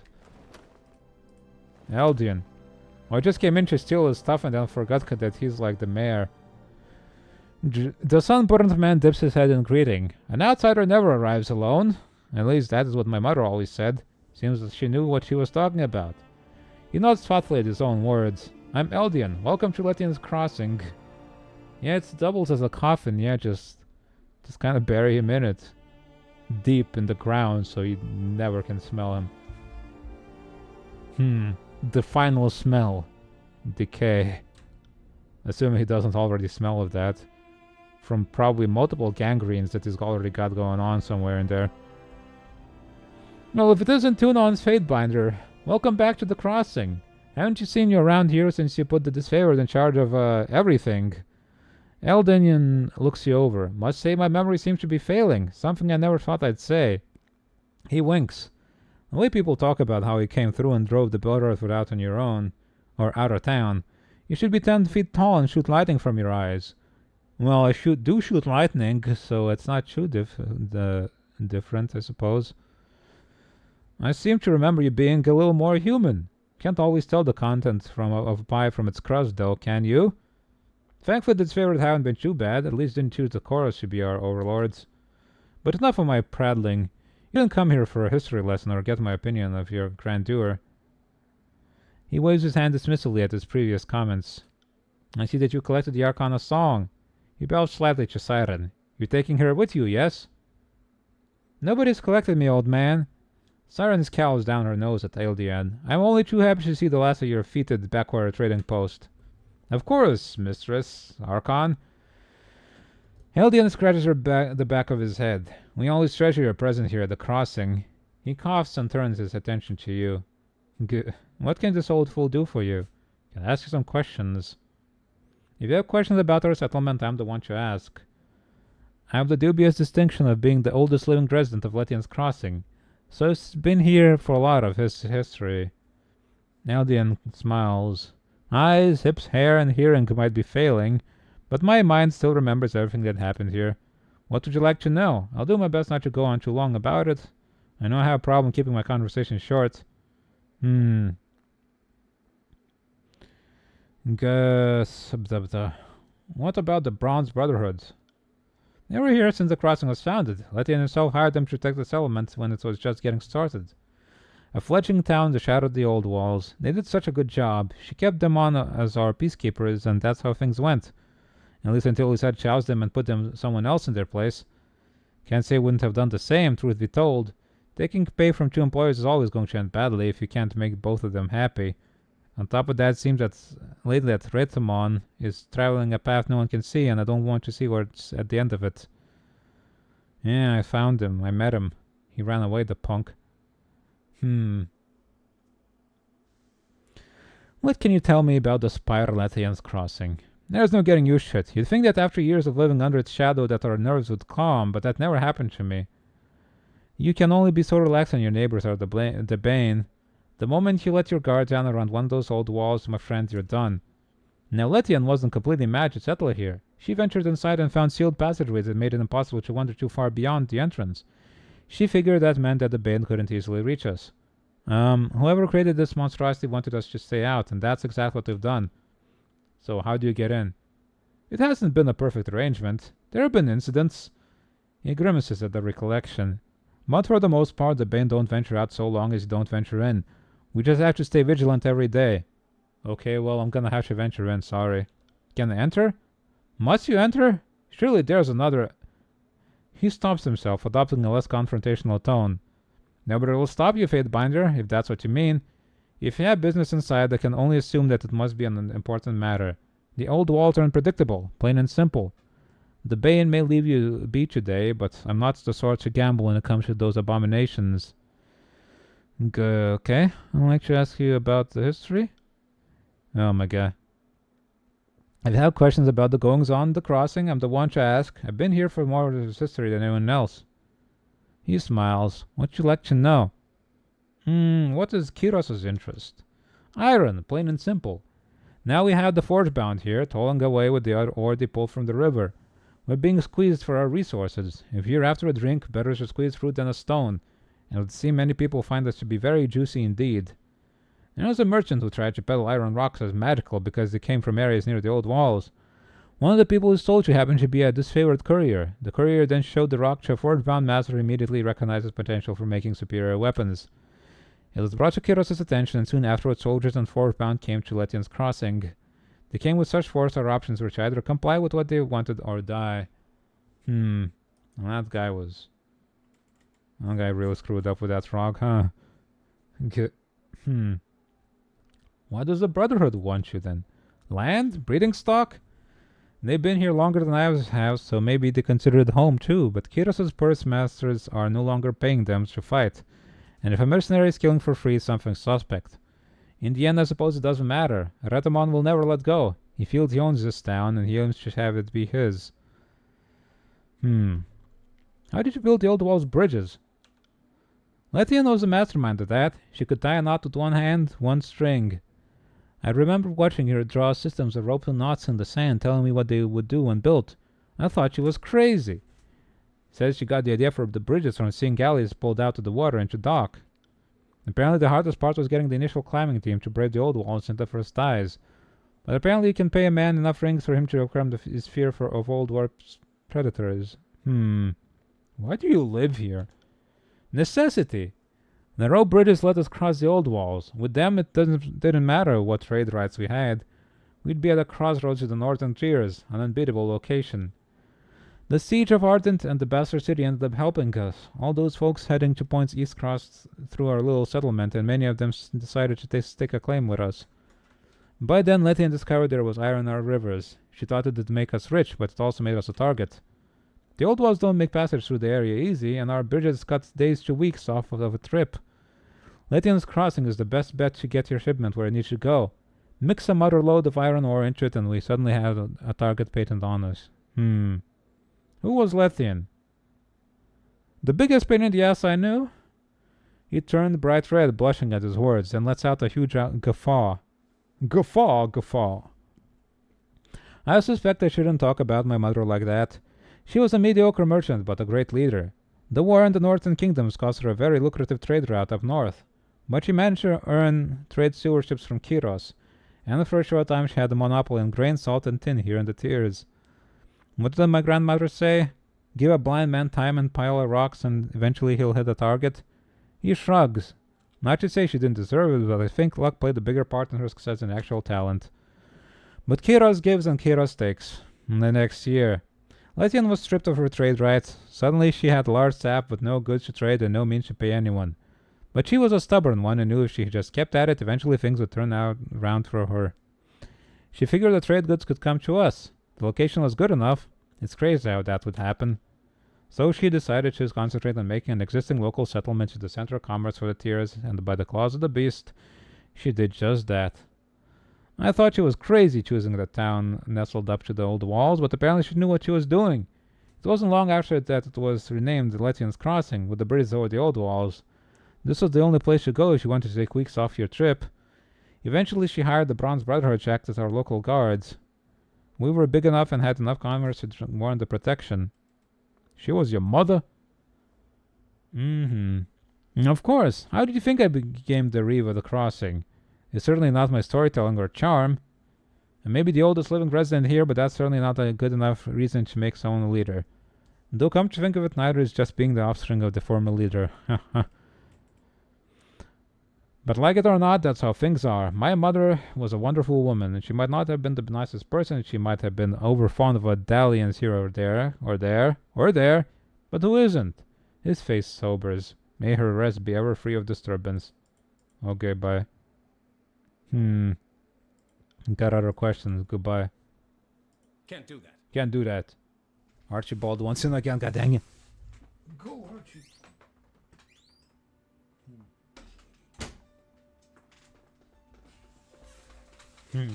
Between us, Archie's lifestyle is just come in, nibble some food, go out, and snooze again. Come in, nibble some food, go out, and snooze again. That's just his entire life. And he's like so content with it.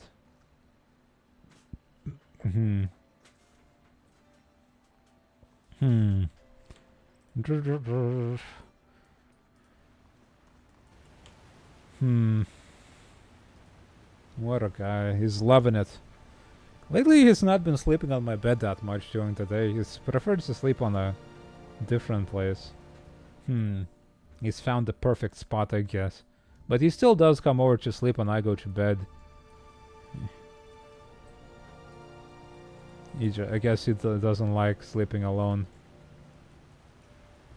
At least not on my bed. Maybe it's because Mira's there and he's like given up on being friends with her. He hasn't been harassing her that much. He's kissed her a couple of times, but not that often. Maybe he's got ideas about Pandora. He's like, there's a new person in town. There's a new cat. Maybe I should be friends with her instead. Maybe that's why he's been running so much to check up on her. Because every time he has a chance, he'll go upstairs and look at her. You're just that curious.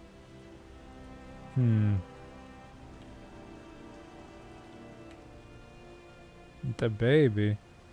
Just wanna be friends. Goober. The Pandora's really comfortable just being kind of upstairs. She doesn't really go anywhere much. She just kind of sits there.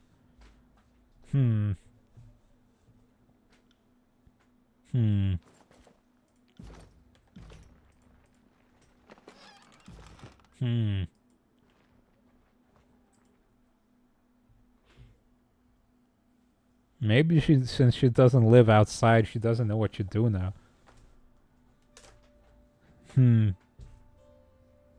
She's like, now what? The food gets brought to me. The poop gets cleaned. What is there to life?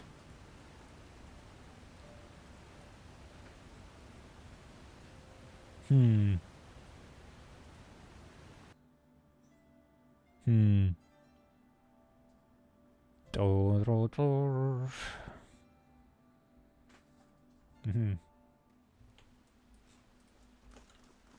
god, this was huge. Okay. An eerie glow from the depths of the pit. Are we inside the old wall? Oh, that guy. Take a look at that. Okay.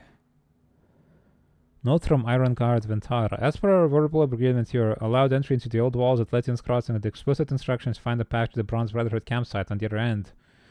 Any items acquired inside the old walls will be yours to keep in exchange for your help in this matter. Huh.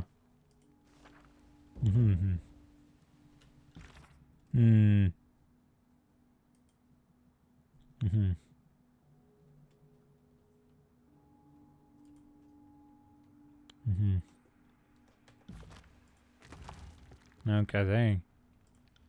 Healing potions. And get those things.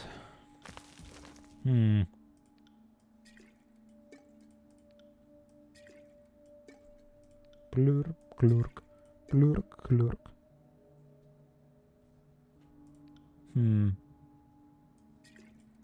Plurk. What the hell?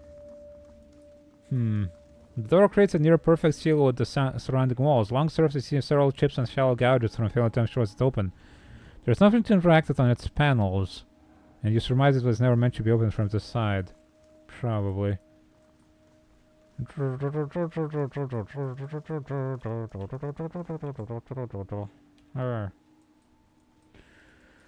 Go here. And these floor stones have been broken recently. Bits of metal nearby would suggest it's the result of careless soldiers. The fancy stuff. Ooh. Gems. Interesting rune. Take a charcoal rubbing. Pressing a charcoal chip parchment, you capture a blurry but proportionate image of the ancient relief. With enough collected imprints, it may be possible to construct the original shape of the rune. Good. Okay,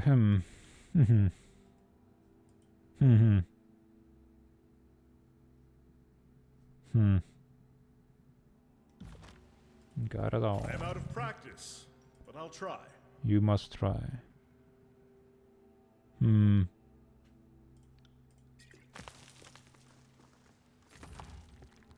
Light bronze boots. What is all that?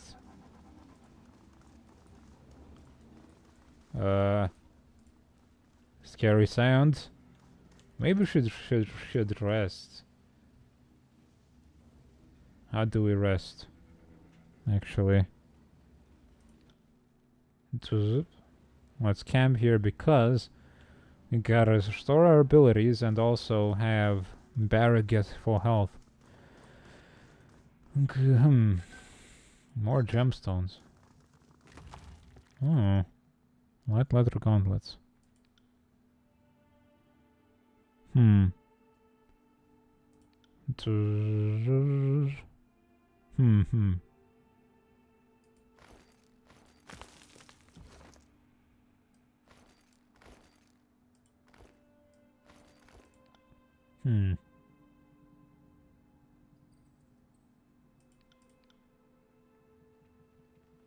Songbird's gloves.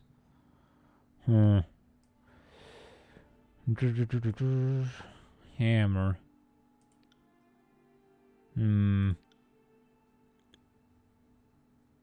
I guess we don't really have anything for her, do we? Not sure what she even wants. Right.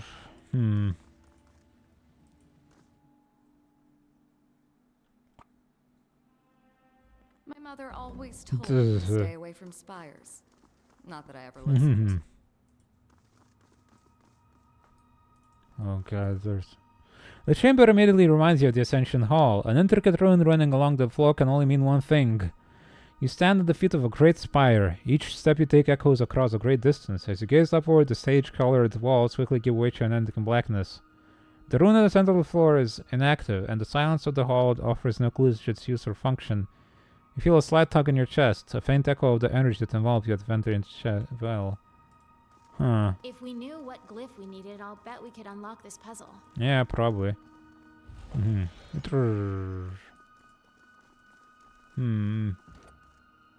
Take a rubbing. Though it's, but it's symmetrical in nature. Can I get a guess?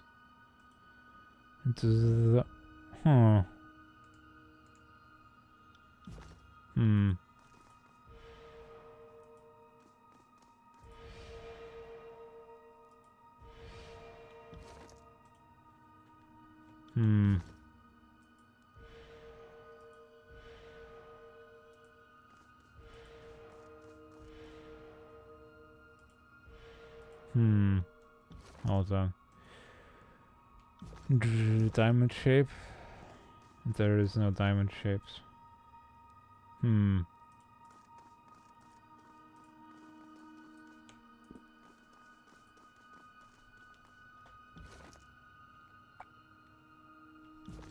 I see that thing? Can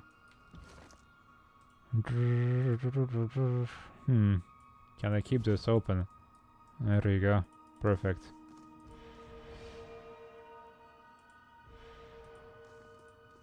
No reason to tarry.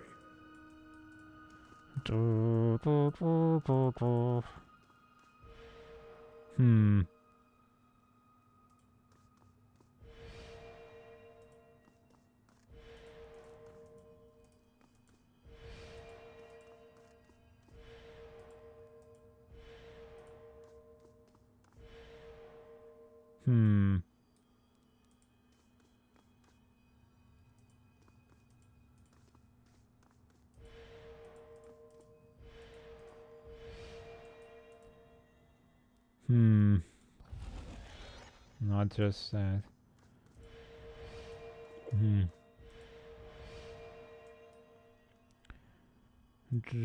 Okay, I think I see what's going on. Okay, map. On it. Do Yes. that. Dirt. Nah, someone's popping firecrackers again. God dang it. Poor Mira. She's always so scared when they're happening. Oh my god. I got it. You got it.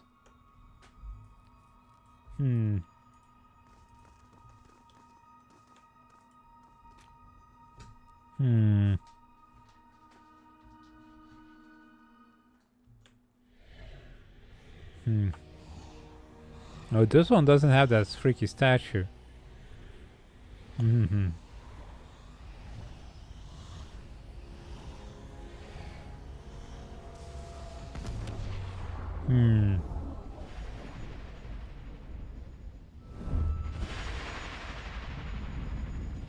The arcane light courses skyward, trailing off toward the horizon, the direction of Vendrian's Well. You feel the ground drift up from beneath you yet again as you drift back into the warmth of the energy surrounding you.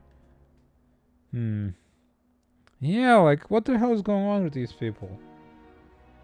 Like, immediately, Mira heard that firecracker pop and just went under my desk to hide. It's a baby. Mira. Your awareness stretches beyond the limits of the spire, pulling in many directions at once. The light you saw arcing through the sky reminds you of the tether you feel to the top of the Vendrian's Well. This too is a point of connection, and you are an inextricable part of it. Bound as surely as the spires are to each other. On the sunset spire, Latian's Crossing feels burdened by its age, as if a central linchpin somewhere in its core has weathered its centuries of oppressive weight and longs to topple. The surge of energy that courses through you, forming a link with Endrian's Well, strengthens the very stones beneath your feet. The structural weakness you detected vanishes, replacing by confidence that could keep this tower standing for millennia. If I threw a dagger from it here, I wager it could split a man in the ground in half. Damn, but I want to try.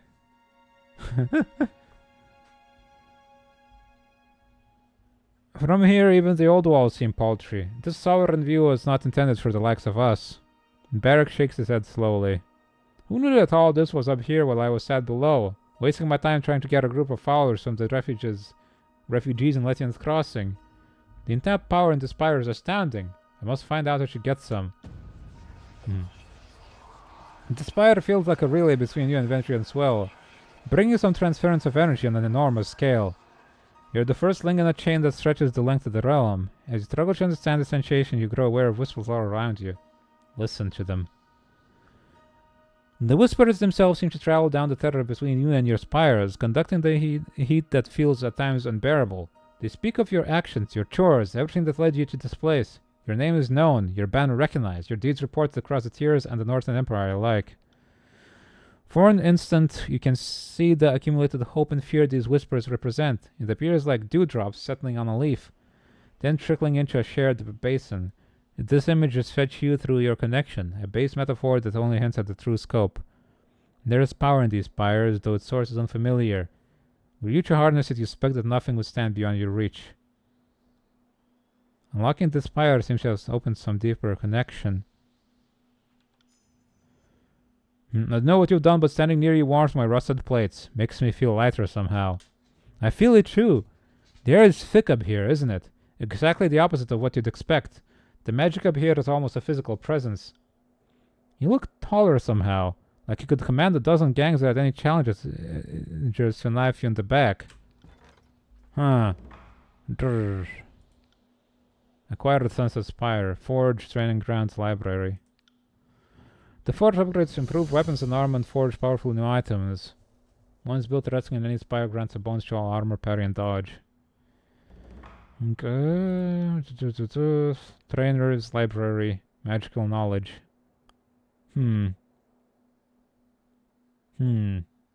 Magic, huh? I guess. I don't know. I'm sure we can get this in any one of these spires. Guess I feel like library sounds, but then this place has like a forge already, right? So maybe this would be a bonus of some sort, or maybe we can build multiple. I don't know. Cannot be cancelled. Okay.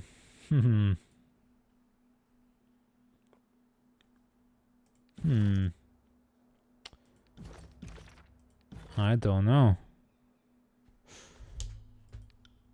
Like, the forge would allow us to upgrade the barracks armor and stuff, but... I suppose there's more spires left to go, though. So not like this is the last one. You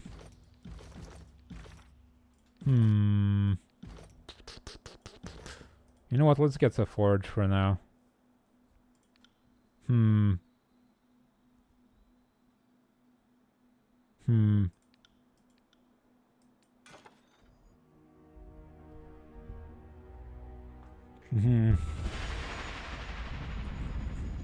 Acquire the second spire. All spires are linked, allowing you to travel instantly between them.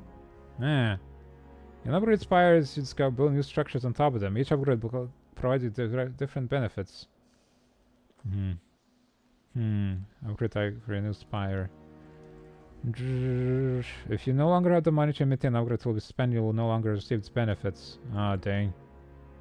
There are 5 resources you can find in Curious tiers can be used in power upgrades. Okay.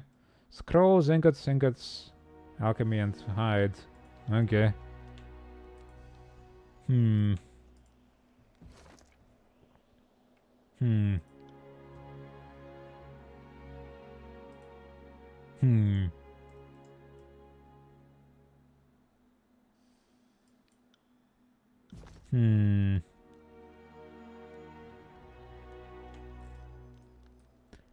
Upgrade, huh?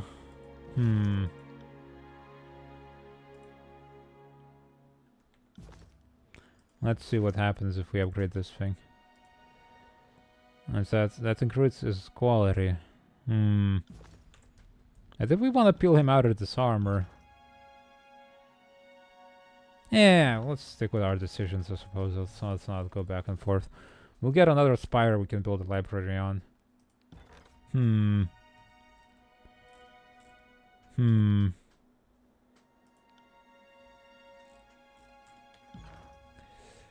Let's snooze these ads. I think that'll be enough for today. And I can close off. I am tired. And we can figure out what to do with the Spire stuff after that. And yeah, this game is much slower than like Pathfinder was, isn't it? It's lots of dialogue and stuff, which I think tires me out faster than just going killing stuff and looting.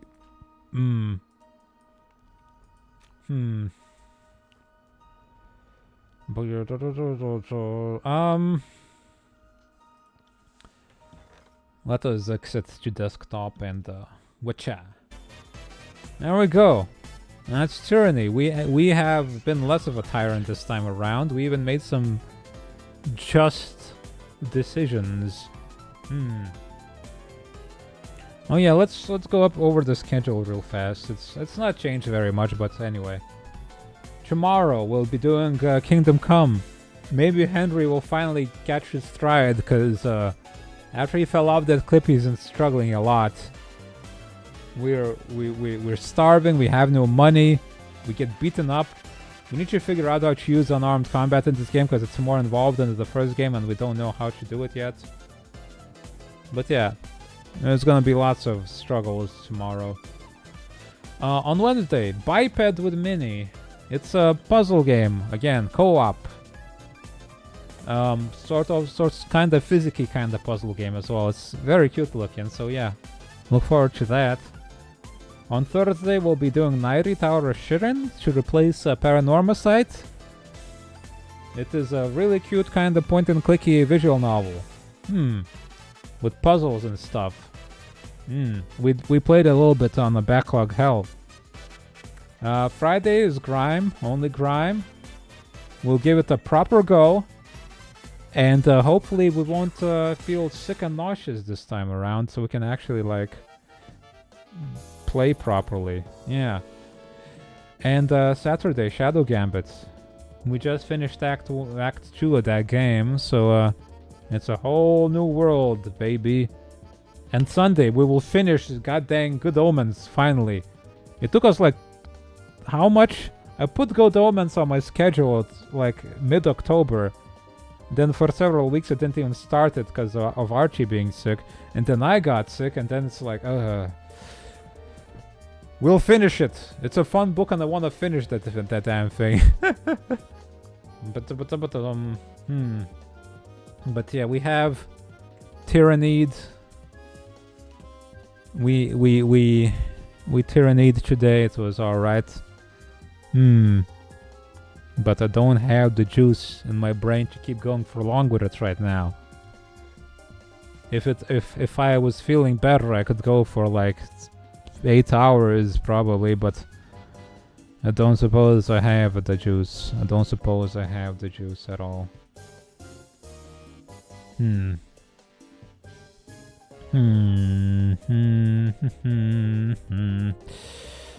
So, what shall we do? What shall we do? What shall we do?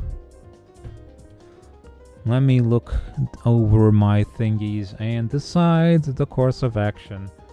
Now let's go say hi to Crunchy Snacker playing Darklands, which is a DOS RPG, I believe. Old-timey. He's a cool guy.